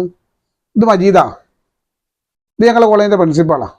ഓനിപ്പോൾ ആ പണി വേണ്ട, ഓനിപ്പോൾ അവിടെ നിന്ന് മാറിക്കുന്നുണ്ട്. പക്ഷെ എന്തുള്ളൂ, ഓന് ജോലി നഷ്ടപ്പെടാൻ പാടില്ല. ഏത് പണിയാലും പാടില്ല. ഓനെന്ന് മാറ്റണം, ഞങ്ങൾക്ക് ആ അമീദിനെന്ന് പ്രിൻസിപ്പാളാക്കണം. ഇങ്ങനെ തന്നെ വാപ്പുവാജിൻ്റെ ഡയലോഗ്. കാര്യങ്ങളൊക്കെ ചോദിച്ചറിഞ്ഞു. എന്നാൽ ഞങ്ങൾ മജീദിനെ നിയമിച്ചു 10/3/2006. ഇപ്പം ഏതാ കൊല്ലം? 2009. 3 കൊല്ലം കഴിഞ്ഞില്ലേ? അദ്ദേഹം പറഞ്ഞു, ഒരാൾ പ്രിൻസിപ്പൽ പോസ്റ്റിലേക്ക് നിയമിക്കപ്പെടുന്നു. പ്രൊബേഷൻ ഡിക്ലെയർ ചെയ്യുകയോ 1 വർഷം പൂർത്തിയാക്കുകയോ ചെയ്താൽ അദ്ദേഹം വിചാരിച്ചാൽ പോലും ആ സ്ഥാനത്ത് നിന്ന് ഇറങ്ങാൻ കഴിയില്ല. അബുൽ ഹസൻ. കാരണം എന്താണ്? 10/3/2006 മജീദിനെ പ്രിൻസിപ്പൽ പോസ്റ്റിലേക്ക് പ്രൊമോട്ട് ചെയ്തപ്പോൾ അവിടെ ഒരു പോസ്റ്റ് വന്നു. ആ പോസ്റ്റ് ഉസ്താദിന്റെ ചെറിയ മകൾക്ക് തന്നെ കിട്ടിയത്. അത് ഉസ്താദിനെ കുറ്റപ്പെടുത്തല അല്ല, ഉസ്താദിന്റെ മകൾക്ക് ആ പോസ്റ്റ് കൊടുത്തു. സ്റ്റാറ്റ്യൂട്ട് കൃത്യമായി പറയുന്നൊരു കാര്യമുണ്ട്, ഇറങ്ങണമെങ്കിൽ അവിടെ പോസ്റ്റ് ഇല്ലല്ലോ. Provided if there is vacancy. അങ്ങനെ തന്നെയാണ് സ്റ്റാറ്റ്യൂട്ട് പറയുന്നത്. ഉണ്ടെങ്കിൽ ഇറങ്ങാനില്ല, അതുകൊണ്ട് പറ്റൂല. 3 കാര്യങ്ങൾ കൊണ്ടേ അവിടെ ഇനി ഹമീദിന് പ്രിൻസിപ്പാളാകാൻ പറ്റൂ. അബുൽ ഹസൻ പറഞ്ഞത് അഡ്വക്കേറ്റ്. എന്താണ് കാരണം? 1, മജീദ് മരിക്കണം. 2, മജീദിനെങ്കിൽ പ്രൊമോഷൻ കൊടുക്കണം. എവിടേക്ക്? യൂണിവേഴ്സിറ്റിയിലെ ഒന്നുകിൽ രജിസ്ട്രാർ പോസ്റ്റിലേക്ക്, അല്ലെങ്കിൽ VC പോസ്റ്റിലേക്ക്, അല്ലെങ്കിൽ കൺട്രോൾ ഓഫ് എക്സാമിനേഷൻ പോസ്റ്റിലേക്ക് നിങ്ങൾക്ക് പ്രൊമോട്ട് ചെയ്യണം. നമ്മൾ പറഞ്ഞ് നടക്കുന്ന കാര്യമില്ലല്ലോ. അല്ലെങ്കിൽ മജീദ് രാജിവെക്കണം. മജീദ് റിസൈൻ ചെയ്യണം. റിസൈൻ ചെയ്ത് എന്താ കുഴപ്പം? രാജിവെച്ചാൽ pre resignation period will not count for pension. കാര്യങ്ങൾ പഠിക്കണം, പെൻഷനും കൂടി കിട്ടൂല. ഞങ്ങൾ തിരിച്ചു പോന്നു. വാപ്പോജി ചോദിച്ചു, നിങ്ങളിപ്പോൾ ഈ പറഞ്ഞ എഴുതി തരുമോ ചോദിച്ചു. എൻ്റെ പണി തന്നെ അതന്നാണ്. അബുൽ ഹസന്റെ ലെറ്റർ ഹെഡിൽ ഈ നിയമോപദേശം എഴുതി തന്നു. കോപ്പി എൻ്റെ അടുത്തുണ്ട്, കയ്യിലുണ്ട് എൻ്റെ അടുത്ത്. അതല്ലേ നടന്നത്? ഇവിടെ വന്നു, കാര്യം ചർച്ച ചെയ്തു. വാപ്പോജിയാണല്ലോ. എടുത്തേക്ക് ഉസ്താൻ്റെ ഒപ്പം പോയിട്ടാണ്. എന്താ അതിനൊക്കെ കാട്ടുക? ഉസ്താൻ്റെ ഒപ്പം പോയിട്ടാണ്. വാപ്പോജി ഇസ്ഹാഖാജി ഒപ്പണ്ട് വരച്ചേ, മജീദും ഉണ്ട്. വാപ്പോജിക്ക് ദേഷ്യം വന്നു. വാപ്പോജി പിറ്റേ ദിവസം ഇസ്ഹാഖാജിനെ കൂട്ടി ഒറ്റയ്ക്ക് പോയി മറ്റൊരു വക്കീലിനെ പോയി കണ്ടു. അവിടുന്ന് കിട്ടിയ നിയമോപദേശം അത് തന്നെ പറ്റൂല. അങ്ങനെയാണ് മജീദ് മാറാതിരുന്നത്. എന്നിട്ട് നിങ്ങൾ എന്താ ചെയ്തത്? മാറാതിരുന്ന മജീദ് നിങ്ങൾ വെറുതെ വിട്ടോ? എത്തിയും കുട്ടിയാണല്ലോ. പറയുന്നതോടെ ഭയങ്കര എത്തിയ സ്നേഹം ഉണ്ടെന്ന് തോന്നിപ്പോയാൽ പോരാ. ചെയ്തു നിങ്ങൾ നേരെ പാണക്കാട് ഹൈദരലി ശിഹാബ് തങ്ങൾ ഇവരെന്താ ഒപ്പിച്ചുകൊണ്ടുവരെങ്കിൽ ഒരു വക്കീലിനെ കണ്ട്, അത്യാവശ്യം ലെറ്റർ ഡ്രാഫ്റ്റ് ചെയ്യാൻ പറ്റുന്ന ഒരാളെ കണ്ട്, ഇംഗ്ലീഷിലൊരു ലെറ്റർ ഉണ്ടാക്കി. ആരുടെ പേരിൽ? മജീദിൻ്റെ പേരിൽ, മാനേജറുടെ പേരിൽ. എന്താ കത്ത്? From Abdul Majeed KK, Kunnummal house, Karuvarakundu PO, to the registrar Calicut university. വിഷയം എന്താ? കൃത്യമായി എഴുതിയിരിക്കുന്നത്. ഞാനിങ്ങനെ 95 ഇത്ര മാസം മുതൽ അവിടുത്തെ അധ്യാപകനായിരുന്നു. 2005 10 വർഷം പൂർത്തിയായി. 2006 മാർച്ച് 10 മുതൽ എന്നെ പ്രിൻസിപ്പാളായി നിയമിച്ചു. എൻ്റെ ആ തസ്തികയിൽ എൻ്റെ പ്രൊബേഷൻ ഇത്രാം തീയതി ഡിക്ലെയർ ചെയ്തു. ഇനി നിയമപരമായി എനിക്ക് മാറി നിൽക്കാൻ പറ്റൂല. അതുകൊണ്ട് എൻ്റെ അപ്പോയിൻമെൻറ്റ് ക്യാൻസൽ ചെയ്യണം എന്ന് പറഞ്ഞുകൊണ്ടൊരു കത്ത് മജീദിൻ്റെ പേരിൽ മജീദ് അറിയാതെ എഴുതിണ്ടാക്കി ടൈപ്പ് ചെയ്ത് കൊണ്ടുപോകും. ഇവർ ചതിയന്മാരാട്ടോ. ഞാൻ അത് പറയും. ഇവർ ഇതിലും വലിയ ചതിയൊക്കെ ചെയ്യും, ഇതിലും വലിയ നുണയൊക്കെ പറയും പോലെ കാര്യം നേടാൻ. എന്ത് നുണക്കുമല്ല തയ്യാറാകും. അങ്ങനത്തെ ഒരു കത്ത് ഒന്ന്. രണ്ടാമത് മാനേജർക്ക് ഒരു കത്തും മജീദിൻ്റെ. അവിടെ ചെന്നു, പാണക്കാട് ചെല്ലുമ്പോൾ ചെറിയ സമ്മേളനത്തിന് ആളുണ്ട് അവിടെ. സുന്നി ലീഗ് നേതാക്കന്മാരൊക്കെ ഉണ്ട്. സ്വാഭാവികമായിട്ടും അറ്റാക്കാൻ്റെ കയ്യിലാണ് ആ കത്തുള്ളത്. അറ്റാക്ക കൈ ഇങ്ങനെ ചുരുട്ടി പിടിച്ച കത്ത് ഇങ്ങനെ പിടിച്ചിട്ട് പറഞ്ഞു, ഈ കത്തിൽ മജീദ് ഒപ്പുവെക്കുവോ? അറ്റാക്ക കൊണ്ട് ഉദ്ദേശിക്കുന്നത് ദാറുന്നജാത്തിൻ്റെ അന്നത്തെ പ്രസിഡന്റ് സയ്യിദ് ഹൈദലി ശിഹാബ് തങ്ങൾ നവറല്ലാഹു മർക്കദ ആമീൻ മഹാനവർകളെ കേട്ടോ, ഈ കത്തിൽ മജീദ് ഒപ്പുവെക്കുവോ എന്ന് ചോദിച്ചു. പാണക്കാട് തങ്ങളാണ് പറയുന്നത്. എന്താണ് മറുപടി പറയാ? കൃത്യമായിട്ട് മജീദ് ഇന്ന് വറക്കാൻ തുടങ്ങി. മജീദിന് അങ്ങനെ പറയാനും അറിയില്ല, ഒപ്പുണ്ടാവും. ഞാൻ പറഞ്ഞു, തങ്ങൾ പറഞ്ഞാൽ ഒപ്പുവെക്കും.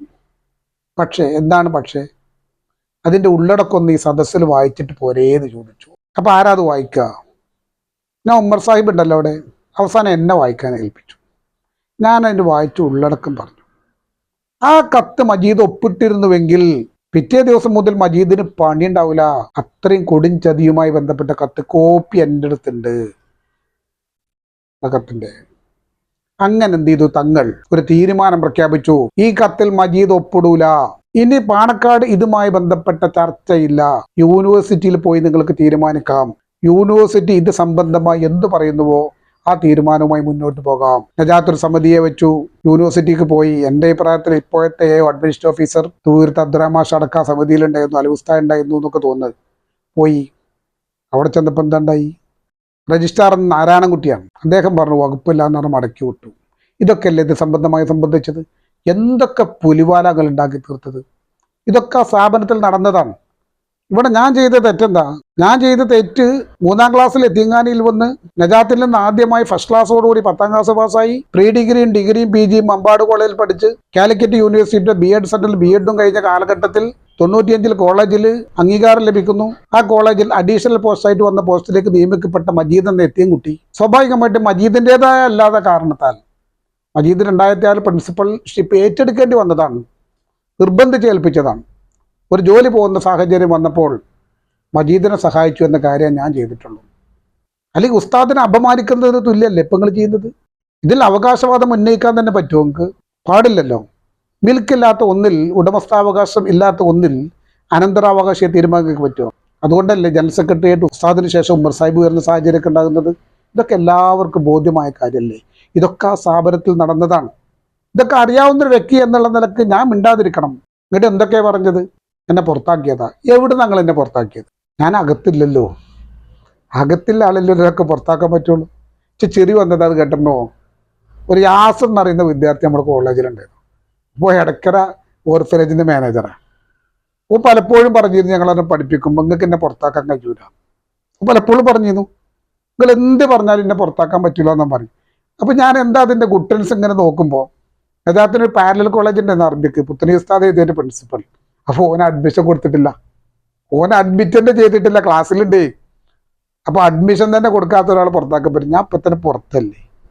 എന്നെ പുറത്താക്കിയതാ 2021 നവംബർ 30 മാന്യമായി കോളേജ് നൽകിയ യാത്രയപ്പോൾ അവിടുത്തെ ജീവനക്കാർ, അവിടുത്തെ പ്രിൻസിപ്പൽ അയാൾ മെമ്മൻറ്റോ തന്ന് ഇറങ്ങിപ്പോകുന്ന ഞാൻ പച്ച നോണ പ്രചരിപ്പിച്ചുകൊണ്ടിരിക്കുക എന്നെ പുറത്താക്കിക്കുക എന്നുള്ള രീതിയിൽ. പിന്നെ വല്ലാത്ത ആരോപണങ്ങളൊക്കെ ഉന്നയിക്കുക. ആർക്കും എന്ത് പറയാലോ, എനിക്കതിലൊരു ബേജാറുമില്ല. എനിക്കതിലൊരു ബേജാറുമില്ല. എൻ്റെ വീട്ടിലേക്ക് 2021 പുതിയ കമ്മിറ്റി രൂപീകരിക്കപ്പെടുന്നതിന് മുമ്പ് പാണക്കാട് പോകേണ്ടി വന്നു തങ്ങളെടുത്ത്. എൻ്റെ കൂടെ CK കുഞ്ഞിപ്പുണ്ട്, PK കുഞ്ഞു ഉണ്ട്, 2 പേരുണ്ട്. തങ്ങളുടെ അടുത്ത് പോയി കുറേ കാര്യങ്ങളൊക്കെ പറഞ്ഞ് വീട്ടിൽ വന്നപ്പോൾ അലാക്കിൻ്റെ കോലാഹലം, എന്നെ വെല്ലുവിളിച്ചുകൊണ്ട്, തെറി പറഞ്ഞുകൊണ്ട്, പറയാൻ പറ്റാവുന്നതൊക്കെയല്ല, എൻ്റെ മരണപ്പെട്ടു പോയ മകനെ ആൾക്ക് ഉൾപ്പെടുത്തിക്കൊണ്ട് പച്ച തെറിപ്പൂരം നടത്തി. രണ്ടാള്, പേര് പറയുന്നില്ല. എൻ്റെ മകളാ പെറ്റീഷൻ കൊടുത്തത്. പെറ്റീഷൻ കൊടുത്തു, സ്റ്റേഷനിൽ ചെന്നു, മദ്യം പറഞ്ഞ് തീർന്നതാ. പക്ഷെ അന്ന് രാത്രി, പെറ്റീഷൻ കൊടുത്ത രാത്രി, ഈ നൗഷാദ് പുഞ്ചിയുടെ വീട്ടിൽ പറയാതിരുന്നിട്ടൊന്നും കാര്യമില്ല. കാരണം നൗഷാദ് ഇയാളുമായി നല്ല ബന്ധമാണ്. ആരായിട്ട്? പൂക്കോട്ടും പടത്തേറിനിട്ടെ, യാസറിനിട്ടെ. എന്താ ബന്ധം എന്ന് അറിയൂ നിങ്ങൾക്ക്? യാസറും ഞാനും തമ്മിലുള്ള പ്രശ്നം പറയാതിരിക്കാൻ പറ്റൂല. എന്താ ഞാൻ വിളിച്ചിട്ട് ചെല്ലാന്നു പറഞ്ഞ ആളുകൾക്കടിയിൽ പറയേണ്ട കാര്യമൊന്നുമില്ല. യാസർ സാധാരണഗതി ശനിയാഴ്ച രാത്രി എന്നെ ഫോൺ ചെയ്തു. ഞായറാഴ്ച യാസറെ എനിക്ക് ഫ്രീ ഇല്ല എന്ന് ഞാൻ പറഞ്ഞതാണ്. ഫോണിലല്ലേ പറയാൻ പറ്റുള്ളൂ, ഞാൻ റെക്കോർഡ് ചെയ്തിട്ടൊന്നുമില്ല. എന്നെ തന്നെ വിശ്വസിക്കും. പക്ഷെ ഞായറാഴ്ച രാവിലെ മുതൽ വെല്ലുവിളി ഇങ്ങനെ വിടുകയാണ്, ഫേസ്ബുക്കിലൂടെ, സോഷ്യൽ മീഡിയയിലൂടെ. വെല്ലുവിളി വിടുന്ന ഞാൻ കാണുന്നില്ല. കാരണം ഞാൻ വേറെ സുഖമായിട്ട് കിടക്കല്ലേ. ആളുകൾ എന്നെ വിളിച്ചു പറയാൻ, ഞാൻ അന്ന് അന്നുണ്ടാവില്ല, ഒഴിവില്ല എന്ന് പറഞ്ഞിട്ട് എന്നെ അഡ്വാൻസ് ആയിട്ട് വെല്ലുവിളിക്കണം. പിന്നെ ഞാൻ തിങ്കളാഴ്ച അവിടെ ചെല്ലുമെന്ന് പറഞ്ഞിരുന്നു. തിങ്കളാഴ്ച ചെല്ലുമെന്ന് പറഞ്ഞാൽ ശരിയാണ്, ഞാൻ നുണയൊന്നും പറയുന്നില്ല. തിങ്കളാഴ്ച ഞാൻ പൂക്കോട്ടുംപാടം പോകാറുണ്ട്. കൂട്ടത്തിൽ ഓനെയും കാണാനാണ് ഉദ്ദേശിച്ചത്. പക്ഷെ അന്ന് അവിചാരിതമായ ഒരു ഹോസ്പിറ്റൽ കേസ് ഉണ്ട്. അന്ന് രാത്രി 11:18 അവന് റെക്കോർഡ് അയച്ചു കൊടുത്തിട്ടുണ്ടല്ലോ ഞാൻ. ഈ പറയപ്പെടുന്ന DDയുടെ അന്വേഷണ റിപ്പോർട്ട് 9 പേജ്, DPI DDKന് മുമ്പ് കൊടുത്ത ഉത്തരവിൻ്റെ കോപ്പി, ഇത് സംബന്ധമായി വിവിധ ചാനലുകളിൽ വന്ന ചർച്ച, ഇതിൻ്റെയൊക്കെ കോപ്പി അവനെ അയച്ചു കൊടുത്തിട്ടുണ്ടല്ലോ. 11:18 ലാസ്റ്റ് അവനെ സ്വീകരിച്ചതായിട്ട് എനിക്കറിയാം, രേഖൻ്റെ അടുത്തുണ്ട്. അതുകൊണ്ടാണ് ഞാൻ പറഞ്ഞു ഞാൻ തൃശ്ശൂർ പോകും. അപ്പോൾ എന്തിനാ ഞാൻ തൃശ്ശൂർ പോകും എന്ന് പറഞ്ഞപ്പോൾ ഞാൻ തൃശ്ശൂർ പോയിട്ട് രാത്രിയിലേ തിരിച്ചെത്തുള്ളൂ. ഞാനൊരു കാര്യത്തിന് പോകല്ലേ. രാവിലെ മുതൽ വെല്ലുവിളി, തിങ്കളാഴ്ച വരാൻ പറഞ്ഞാൽ എന്നില്ല. ഞാൻ അവനോട് ഫോണിൽ പറഞ്ഞതല്ലേ, വരാൻ പറഞ്ഞാൽ വന്നിട്ടില്ല. അവനെ പേടിച്ചിട്ടേ, ഈ അബ്ദുമാക്കാനെ കൂട്ടിയിട്ടേ, എന്നോട് മാത്രമല്ല ചർച്ചക്കുള്ളത്, ഈ അബ്ദുമാക്കി ഞാൻ ഒന്നിച്ചിരുന്നോളാം. ഇങ്ങോട്ട് കരുവാറുണ്ട് പോവാൻ, സ്വന്തം ചാനൽ അവിടെ ഉണ്ട്. കരുവാറുണ്ടിന് മാത്രം ചാനലുണ്ട്, കാരണം കരുവാറുകൊണ്ടാണ് ബേസ്. ഇത് അറിയാൻ നല്ലത് സോഷ്യൽ മീഡിയകളുടെ മാത്രം ഇത് അറിഞ്ഞാൽ പോരാ. ഈ സ്മാർട്ട് ഫോണൊന്നും ഉപയോഗിക്കാത്ത, ദാറുൻ നജാത്തിനെ സ്നേഹിച്ചു കൊണ്ടിരിക്കുന്ന നല്ലവരായ എൻ്റെ നാട്ടുകാർ അവിടെ ഉണ്ട്. അവർക്കൊക്കെ കേൾക്കാനുള്ള അവസരം കൊടുക്കുക. കരുവാറുണ്ട് പരസ്യമായ ഇതുമായി ബന്ധപ്പെട്ടൊരു സംവാദത്തിന് ഞാൻ റെഡിയാണ്. ഇങ്ങോട്ട് വരും, പരസ്യമായ സംവാദം നടത്തിയിട്ട് നാട്ടുകാരൊക്കെ അറിയട്ടെ. ഒരു ഉസ്താദ് വിരോധിയാണ് പോലും ഞാൻ. എത്ര പെട്ടെന്നുണ്ട് നോക്കണം. ആളുകൾക്കറിയാം 22 കൊല്ലം ഒപ്പം യാത്ര ചെയ്തിട്ടുണ്ടെങ്കിലേ ഉസ്താദ് നിങ്ങൾക്ക് അറിയാലോ. അവസാനം വെല്ലുവിളിലേക്ക് കൊണ്ടുപോകാൻ നിങ്ങളെ കൂട്ടത്തിൽ നിന്ന് ആരാ പോകുന്നത്? നിങ്ങളെ കൂട്ടത്തിൽ നിന്ന് പോകുന്നത്? അതിനൊന്നും നിങ്ങൾക്ക് സമയം കിട്ടും. നിങ്ങൾ ഉസ്താദിനെ കൃത്യമായി ദുരുപയോഗപ്പെടുത്തിയിട്ടുണ്ട്. ആ ഉസ്താദിനെ ദുരുപയോഗപ്പെടുത്തി. ശക്തനായ സെക്രട്ടറിയാണ് ഉമർ സാഹിബ് എന്ന് പറയുന്നില്ലേ. ഉസ്താദ് അതിലും വലിയ സെക്രട്ടറി ആയിരുന്നില്ല അവിടെ. ആ ഉസ്താദ് ജനറൽ സെക്രട്ടറി ആവുന്ന സമയത്ത് അലിയാക്ക എന്ന പദം ദുരുപയോഗപ്പെടുത്തിക്കൊണ്ടല്ലേ മരുമകന് ജോലി തരപ്പെടുത്തി കൊടുക്കുന്നതും മകളെ കെട്ടിക്കുന്നതും. ഇതൊന്നും മനസ്സിലാക്കാത്ത ജനങ്ങൾ പോകേണ്ടിയിരിക്കും നിങ്ങൾക്ക്. അങ്ങനെ കുറേ കാര്യങ്ങൾ പറയാനുണ്ട്. യാസർ മനസ്സിലാക്കേണ്ട ഒരു കാര്യമുണ്ട്. ഞാൻ ചെറിയ കാര്യത്തെയാണ് പർവ്വതീകരിച്ചതെന്ന് യാസർ അല്ല. യാസർ മനസ്സിലാക്കണം. ഞാൻ അവിടെ പഠിച്ചതാണെന്ന് പറഞ്ഞാൽ നിന്നെ കേൾക്കാൻ ലക്ഷങ്ങൾ ആളുകളുണ്ട്. അവർ നേരിട്ട് എന്നോട് പറയാത്തിടത്തോളം കാലം ഞാൻ തെറ്റിദ്ധരിക്കപ്പെടൂലേ? എന്താ പറയുക? ഞാൻ അവിടെ പഠിച്ചതെന്നൊരു ഒറ്റ കാര്യം പറഞ്ഞാൽ നജാത്തിൻ്റെ അന്നം തിന്നതാണ് ഞാൻ വളർന്നത് എന്ന് ജനങ്ങൾക്ക് ബോധ്യമാകും. അങ്ങനെ നജാത്തിൻ്റെ ചെലവിൽ പഠിച്ചു വളർന്ന ഒരാൾ പിൽക്കാലത്ത് അവിടെ ജോലി ചെയ്യുകയും ആ സ്ഥാപനത്തിൽ ജീവനക്കാർക്കെതിരെ പരാതി കൊടുക്കുകയും ചെയ്തു എന്ന് പറയാം. വലിയ മോശമല്ലത്? അത് പറയാതിരിക്കാനാണ് ഞാൻ തിരിച്ചത്. ഇനി ഒന്നും കൊണ്ട് ഞാൻ ശ്രദ്ധിച്ചോ, ഞാൻ പരാതി കൊടുത്തത് നജാത്തിലെ ജീവനക്കാർക്കെതിരെ മാത്രമാണ്, സ്ഥാപനത്തിനെതിരെയല്ല. തെറ്റ് ചെയ്ത ജീവനക്കാരെ മാത്രമേ ഞാൻ ഉദ്ദേശിച്ചിട്ടുള്ളൂ. സ്ഥാപനത്തിന് അതുകൊണ്ട് ഒരു തകരാറും പറ്റൂല. നാട്ടുകാർ സമ്മതിക്കൂല. സ്ഥാപനത്തിന് തകരാറ് പറയാൻ ആരും സമ്മതിക്കൂല. അവിടെ സ്ഥാപനത്തിൽ തെറ്റ് ചെയ്ത ആളുകൾക്കെതിരെ നടപടി സ്വീകരിക്കുന്ന സാഹചര്യം വന്നാൽ വരൂലേ? മുമ്പ് ഉണ്ടായിട്ടുണ്ടല്ലോ. എന്നെ കൊണ്ട് വിശദീകരിക്കണ്ട. വാഴക്കാടൻ അസീസ് മാസ്റ്റർ എന്തിനാണെന്ന് പോകേണ്ടി വന്നത്? മാളിയേക്കൽ മെഹബൂബ് എന്തിനാണെന്ന് പോകേണ്ടി വന്നത്? കോട്ടപ്പുഴ പാലത്തുള്ള മജീദ് എന്തിനാണെന്ന് പോകേണ്ടി വന്നത്? ടൈലർ മാനോക്കിയും ഭാര്യയും എന്തിനാണെന്ന് പോകേണ്ടി വന്നത്? എന്ത് തെറ്റുകളാണ് മഹാസാധുക്കൾ നിങ്ങളോടൊക്കെ ചെയ്തത്? എന്തിനാ പുറത്താക്കപ്പെട്ടത്? ഉസ്മാൻ മാസ്റ്റർക്ക് എന്തിനാണ് റിട്ടയർമെന്റ് കൊടുത്തത്? വട്ടത്തൂർ ഉസ്മാൻ മാസ്റ്റർ 1.5 പതിറ്റാണ്ട് കാലം ദാറുൻ നജാത്ത് ഹയർ സെക്കൻഡറി പ്രിൻസിപ്പൽ ചാർജിലുണ്ടായിരുന്ന ആള്. അദ്ദേഹത്തിൻ്റെ യാത്രയപ്പ് നിങ്ങൾ എന്താ പറഞ്ഞത്? നിങ്ങൾക്ക് ചില താല്പര്യങ്ങൾ ഉണ്ടായിരുന്നു. അവിടെ പക വെച്ചുകൊണ്ട് കൊണ്ടുകൊടുക്കുന്ന സാഹചര്യം ഉണ്ടായിരുന്നു. കാരണം 2003 ആ സ്കൂളിൽ പഠിപ്പിച്ചിരുന്ന ഇഷാത്ത് സുൽത്താന പഠിപ്പിക്കാൻ പറ്റൂല എന്ന പരാതിയുടെ അടിസ്ഥാനത്തിൽ തിരിച്ചയച്ചു എന്നതിൻ്റെ പേരിൽ ഉസ്താദ് മരിക്കോളം കാത്തു നിൽക്കിയ നിങ്ങളെ പക. ആ പക വെറുക്കാതെ ഉപയോഗിച്ചു. എന്താ നിങ്ങൾ പറഞ്ഞത് പ്രസംഗത്തിലന്ന് സെൻഡ് ഓഫിൽ? ആരോഗ്യകരമായ കാരണത്താലാണ് പോകുന്നത്. മറുപടി എന്താ പറഞ്ഞു ഉസ്മാൻ മാഷെ? എനിക്ക് ആരോഗ്യത്തിനൊരു കുഴപ്പമില്ല. പിൽക്കാലത്ത് എന്നോട് പങ്കുവച്ചിട്ടുണ്ട്. 1 വർഷം കൂടി എനിക്ക് അവിടെ അവസരം കിട്ടിയിരുന്നുവെങ്കിൽ 50 വർഷത്തെ അധ്യാപക ജീവിതം എനിക്ക് ഉണ്ടാകുമായിരുന്നു. അത് അവസരം നിഷേധിച്ചു എന്ന് എന്നോട് പിൽക്കാലത്ത് പങ്കുവച്ചിട്ടുണ്ട്. അയാൾ ഇന്നും കാർ സ്വന്തം ഡ്രൈവ് ചെയ്ത് കണ്ട് ഒരു കുഴപ്പമില്ല നടക്കുക. പറഞ്ഞവർക്കൊക്കെ എന്തെങ്കിലും പറ്റിയിട്ടുണ്ടാകും. അയാളൊക്കെ ശ്രദ്ധിക്കണം കണ്ട് പറഞ്ഞയച്ചപ്പോൾ. അയാളന്ന് പറഞ്ഞത് ഓർക്കുണ്ടെങ്കിൽ KT ഉസ്താദിൻ്റെ നിർദ്ദേശപ്രകാരം ഞാനാണ് അദ്ദേഹത്തെ പോയി ക്ഷണിക്കുന്നത്. ഈ സ്ഥാപനത്തിൽ ജോലിക്ക് വന്നു. ഞാൻ 15 കൊല്ലം ഞാൻ ജോലി ചെയ്തു. എൻ്റെ നാട്ടിൽ നിന്ന് ബസ് കിട്ടുന്നിടത്തേക്ക് കുറച്ച് പോകാനുണ്ട്.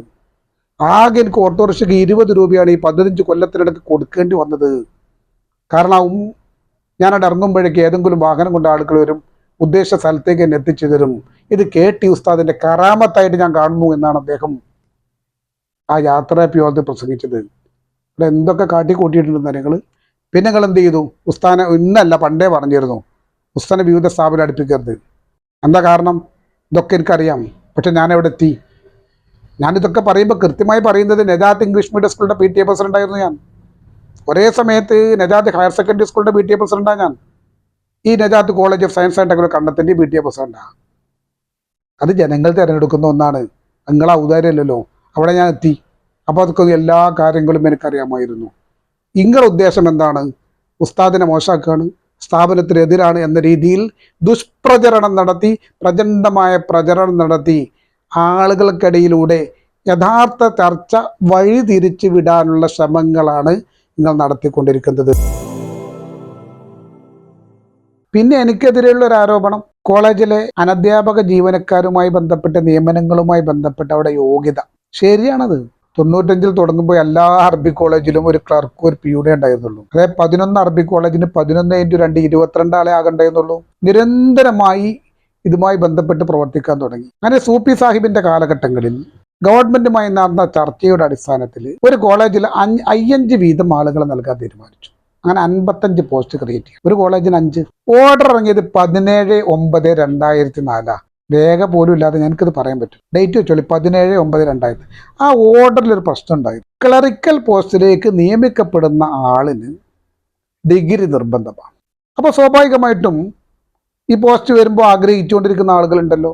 ഇത് മൊത്തത്തിൽ അതിൽ എന്ത് ചെയ്തു? ആളുകൾ ആവശ്യപ്പെട്ടതിൻ്റെ അടിസ്ഥാനത്തിൽ 17/9/2004 ഉത്തരവ് ഇറങ്ങുമ്പോൾ സൂപ്പിയാക്കിയത് വിദ്യാഭ്യാസ മന്ത്രി. പിന്നെ ET ആയിട്ട് മാറി. സൂപ്പിയാക്കാനെ റീപ്ലേസ് ചെയ്ത് ET ആക്കി മാറ്റിയല്ലോ. അപ്പോൾ ETനെ പോയി കണ്ടു. ME എഞ്ചിനീയറിംഗ് കോളേജിൽ ETക്ക് നൽകിയ സ്വീകരണത്തിൽ പോയി നിവേദനം കൊടുത്തു. ശരിയാണ്. ആ നിവേദനത്തിൽ എന്താ എഴുതിയിരുന്നത്? കേരളത്തിലെ PSC പോലും നിർദ്ദേശിക്കാത്ത രീതിയിൽ ക്ലറിക്കൽ പോസ്റ്റിലേക്ക് ഡിഗ്രി വേണമെന്നുള്ള 17/9/2004 ഉത്തരവിലുള്ള പരാമർശങ്ങൾ മാറ്റണം എന്ന നിവേദനം കൊടുത്തു. ആ നിവേദനം കൊടുത്തു. അങ്ങനെ 28/10/2005 റിവൈസ് ചെയ്തുകൊണ്ടുള്ള ഉത്തരവിറങ്ങി. ആ ഉത്തരവിൻ്റെ അടിസ്ഥാനത്തിൽ നിയമിക്കപ്പെട്ട ആളുകളാണ് കോളേജിൽ 5 ആളുകൾ. ഇവിടെ എന്താ തരം പ്രശ്നമുള്ളത്? ആ നിവേദനം കൊടുത്ത ഉസ്താദ് തന്നെയാണല്ലോ. അതിലെന്താ തരം ഉസ്താദിനെ അപമാനിച്ച് എന്ത് സംഭവം ഉണ്ടായിരിക്കുന്നത്? മൊത്തത്തിൽ കേരളത്തിൽ അത് ചെയ്തതോടുകൂടിയാണ് ധാരാളം ആളുകൾക്ക് സൗകര്യം കിട്ടിയിക്കല്ലേ. വെറുതെ ഓരോ ചർച്ച വഴിമാറ്റി വിടുന്നു എന്നല്ലാതെ ഒന്നും അതുമായി ബന്ധപ്പെട്ട് പറയാനില്ല. റിട്ടയർമെൻറ്റിന് ശേഷം ഞാൻ എന്തോ ഒരു വലിയ പോസ്റ്റ് ആഗ്രഹിച്ചിരുന്നു. അത് കിട്ടാത്തത് കൊണ്ടാണ് പരാതി കൊടുത്തത്. എൻ്റെ ഏത് അപേക്ഷ അവിടെയല്ലോ ഒന്ന് പുറത്തുവിട്ടാണികൾ. എന്തിനാണ് ഞാൻ അപേക്ഷ നൽകിയിരിക്കുന്നത് പുറത്തുവിട്ടാണികൾ? വേറെ നാട്ടിൽ കൂടി പറഞ്ഞ് നടക്കുന്ന ഒന്നെന്താണ്ട് എളാപ്പാൻ്റെ പേരക്കുട്ടിക്ക് പോസ്റ്റ് ചോദിച്ച് കിട്ടാത്തതിൻ്റെ പേരിലാണ് ഞാൻ നൽകിയൊരു ശുപാർശ കത്തൊന്ന് പുറത്തുവിട്ടാണികൾ. ഒന്ന് ധൈര്യം ഉണ്ടെങ്കിൽ പുറത്തുകൂടി നിങ്ങൾ എന്തെങ്കിലും നുണ പറയാം. പച്ച നുണ പറഞ്ഞുകാണ്ട് ഇതെന്താ വഴി തിരിച്ചുവിടുകയാണ്. നിങ്ങൾ എന്ത് വഴി തിരിച്ചുവിട്ടിട്ടും കാര്യമില്ല.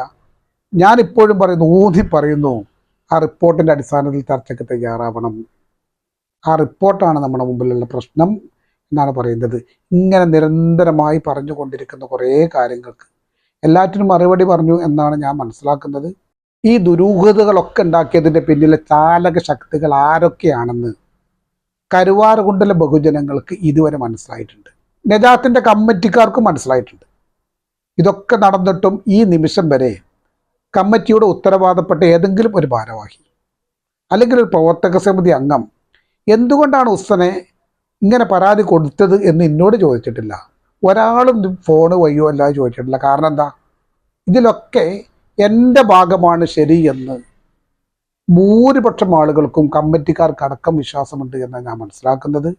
അല്ലെങ്കിൽ പൂക്കോട്ടുംപാടത്തേക്ക് പോകണ്ട, ഞാൻ മുന്നക്കാടാണല്ലോ വീട്, നിങ്ങൾ അങ്ങോട്ട് വിളിച്ചോളിയും, പ്രവർത്തക സമിതി കൂടുന്നിടത്തേക്ക് എന്നെ വിളിച്ചോളിയും. ഗജാത്തിന്റെ പ്രവർത്തക സമിതിയിൽ 51 അംഗങ്ങളുണ്ടല്ലോ, ഭാരവാഹികൾ നിങ്ങൾക്ക് തെറ്റുപറ്റിക്കണം കേട്ടോ. നിങ്ങൾ ഇതൊക്കെ ഒപ്പിക്കും കേട്ടോ. ഇവരെന്താ കാട്ടിക്കൊണ്ടുവരും, തൂക്കൊപ്പിക്കാൻ വേണ്ടിയിട്ട്. ഭാരവാഹി മീറ്റിംഗ് കൂടുമ്പോൾ ഈ ടീമിന് ഭൂരിപക്ഷം കിട്ടാൻ വേണ്ടിയിട്ട് ഭരണഘടനാ ലംഘനം നടത്തിക്കണവർ. 11 ഭാരവാഹിയെ പാടുള്ളൂ, ഒരു പ്രസിഡന്റ്, 4 വൈസ് പ്രസിഡന്റ്, ഒരു ജനറൽ സെക്രട്ടറി, 4 സെക്രട്ടറി, ഒരു ഖജാൻജി. 2022-23 വർഷം മലപ്പുറം ജില്ലാ രജിസ്റ്റർ ഓഫീസിലേക്ക് കൊടുത്ത അപേക്ഷയിൽ 16 ഭാരവാഹികളുടെ പേര് കാണുന്നു. എന്തിനാ 5 ഏറെ കൊടുത്തത്? ഇവർക്ക് അനുകൂലമായ ആളുകളെ ഭാരവാഹി മീറ്റിംഗിൽ ഭൂരിപക്ഷം കിട്ടണം. കാരണം ആദ്യം ഭാരവാഹി മീറ്റിംഗ് ഒന്ന് കൂടും, പിന്നെയാണ് പ്രവർത്തക സമിതി കൂടുക. അപ്പോൾ ഭാരവാഹി മീറ്റിംഗിൽ ഇവരിൽ കാണിച്ചു കൊണ്ടിരിക്കുന്ന ഈ മിസ് അപ്രോപ്രിയേഷനൊക്കെ അംഗീകാരം കിട്ടാൻ ഇവർക്ക് മൂളാൻ വേണ്ടി കുറച്ച് ആളുകൾ അധികം ചേർത്തിട്ട് അവർ വിട്ടിട്ടുള്ളത്. അതുമാക്ക് ഇന്റർവ്യൂവിൽ തുടക്കത്തിലേ അലവി സാഹിബിന്റെ മഹത്വം പറഞ്ഞു. ഞങ്ങൾ രണ്ടാളും ഒറ്റയ്ക്ക് ഉണ്ടായിരുന്നുള്ളൂ, പിന്നെ 8-10 കൊല്ലങ്ങൾക്ക് ശേഷം എന്താ പറയുന്നത്. അതായത് 76-ന്ന് 77-ലേക്ക് 1 കൊല്ലമുള്ളൂന്നാണ് ഞാൻ മനസ്സിലാക്കുന്നത്. ആ 77 അലവി ഉസ്താദ് വന്നല്ലോ. പിന്നെ ഇപ്പം വിളിച്ചിട്ട് അലവി ഉസ്താദിന്റെ യോഗ്യത പറയുന്നത് 4ാം ക്ലാസ് വിദ്യാഭ്യാസമുള്ളൂ എങ്കിൽ പോലും, കാരണം അതിന് മുമ്പ് പറഞ്ഞു എനിക്ക് ഗ്രാജുവേഷൻ ഉണ്ടായിരുന്നു, കെൽപ്പ് ഉണ്ടായിരുന്നു എന്നൊക്കെ പറഞ്ഞു. എന്നാൽ ഈ അലവി ഉസ്താദിനെ പുറത്താക്കാനുള്ള ശ്രമങ്ങൾ നടത്തി, ഓർമ്മ ഉണ്ടെങ്കിൽ. കാരണം അതും കാരണക്കാരനാരാ, പറയാതിരുന്ന കാലം ഹമീദ് ഫൈസി തന്നെയാണ്. ഹമീദ് ഫൈസി 99 മാർച്ച് 3-നാണല്ലോ അധ്യാപകനായിട്ട് അവിടെ കയറുന്നത്. അതിന് മുമ്പ് അവിടെ വന്ന് പാരലൽ അറബി കോളേജിൽ അധ്യാപകനായിരുന്നു. 4 ദിവസം കോളേജിൽ ജോലിയും 1 ദിവസം ഇംഗ്ലീഷ് മീഡിയത്തിലെ മതപഠനത്തിന്റെ ചുമതല. ഒന്ന് പോയി വിസിറ്റ് ചെയ്യുക പോലും. ആരാ കൂടെ പോയിരുന്നത്? കരീം ബാക്കവിയും കാട്ടിയോ 2 ആളോ പോവുക. കരീം ബാക്കവിക്ക് ശമ്പളം വാങ്ങാൻ പറ്റൂല. കാരണം എന്താ, കമ്മിറ്റി മെമ്പറാണ് കരീം ബാക്കവി, ഇയാളല്ലല്ലോ. അങ്ങനെ ശമ്പളം കൊടുത്തുന്ന വിവാദം. ശമ്പളം കൊടുക്കുമ്പോൾ ആരാണെങ്കിലും വൗച്ചറിൽ ഒപ്പിടണ്ടേ, അതല്ലേ രേഖ. കവറിലിട്ട് എത്തിക്കണം എന്നുള്ള വിഷയമൊക്കെ ഉണ്ടാക്കി അവിടെ. പാവ അലി ഉസ്താദിനെതിരെ, അലി ഉസ്താദിന് എതിരെ അപ്പം ചെയ്താൻ വേണ്ടിയിട്ട് അടുത്ത് വരുന്ന എന്താ വെച്ചാൽ ഓഡിറ്റ്, പെട്ടെന്നൊരു ഓഡിറ്റ്.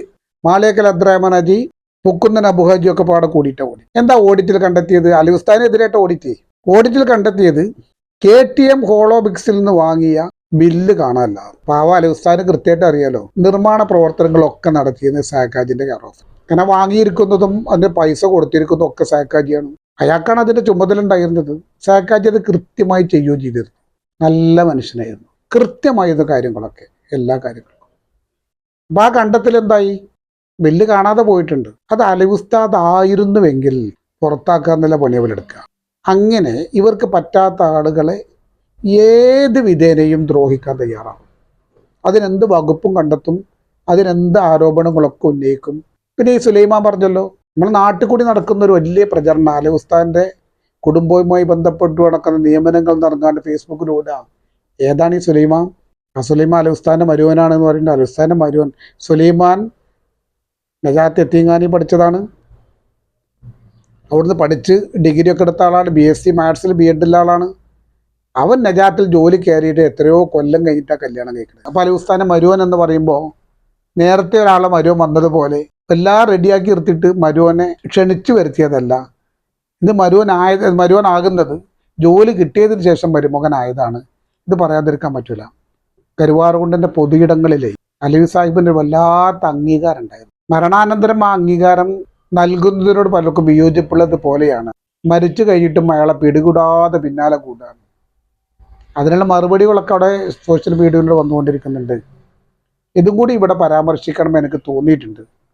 അതുകൊണ്ടാണ് ഇതും കൂടെ ഞാൻ എൻ്റെ പരാമർശത്തിൽ ഉൾപ്പെടുത്തിയിട്ടുള്ളത്. അബ്ദുമാക്കയുമായി നടത്തിയ ഇന്റർവ്യൂമായി ബന്ധപ്പെട്ടുള്ള പരാമർശങ്ങൾക്ക് ഞാൻ മറുപടി പറഞ്ഞു എന്നാണ് മനസ്സിലാക്കുന്നത്. മുഴുവൻ ഇങ്ങനെ പ്ലേ ചെയ്തുകൊണ്ടുള്ള മറുപടിയല്ല പറഞ്ഞിട്ടുള്ളത്. ഞാൻ മുഴുവൻ അത് കേട്ടിരുന്നു. അതിൻ്റെ അടിസ്ഥാനത്തിലുള്ള മറുപടിയാണ് പറഞ്ഞത്. ചിലപ്പോൾ അതിൻ്റെ തർത്തീബ് ശരിയാക്കണമെന്നില്ല. കാരണം ഒന്ന് മറ്റൊന്നിനോട് അനുബന്ധമായതുകൊണ്ട് ജനങ്ങളെ ബോധ്യപ്പെടുത്തുക എന്നതാണ് എൻ്റെ ഉദ്ദേശം. ആ രീതിയിലാണ് മറുപടി പറഞ്ഞത്. ഇപ്പോഴും ഞാൻ നിൽക്കുന്ന ഒന്നിൽ. നിങ്ങൾ എത്തേണ്ടത് ആ അന്വേഷണ റിപ്പോർട്ടുമായി ബന്ധപ്പെട്ട ചർച്ചയാണ്. ആ ചർച്ചയിലേക്കാണ് നിങ്ങൾ വരേണ്ടത്.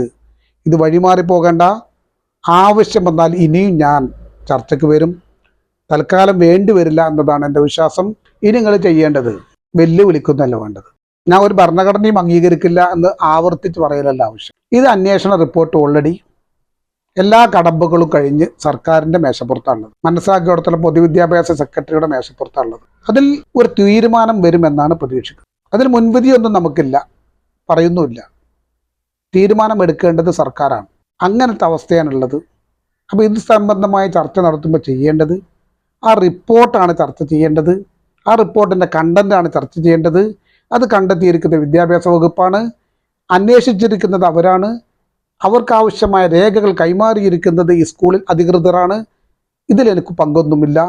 പരാതിക്കാരൻ ഞാൻ തന്നെയാണ്. എൻ്റെ പരാതി ശരിയാണെന്ന് ഇതുവരെ നടന്ന റിപ്പോർട്ടിൽ വ്യക്തമായി അവർ കാണിച്ചിട്ടുണ്ട്. ആവശ്യം വന്നാൽ ഇനിയും ഇതുപോലുള്ള വീഡിയോയുമായിട്ട് മുന്നോട്ട് വരുമെന്ന് അറിയിക്കുന്നു. അസ്സലാമു അലൈക്കും.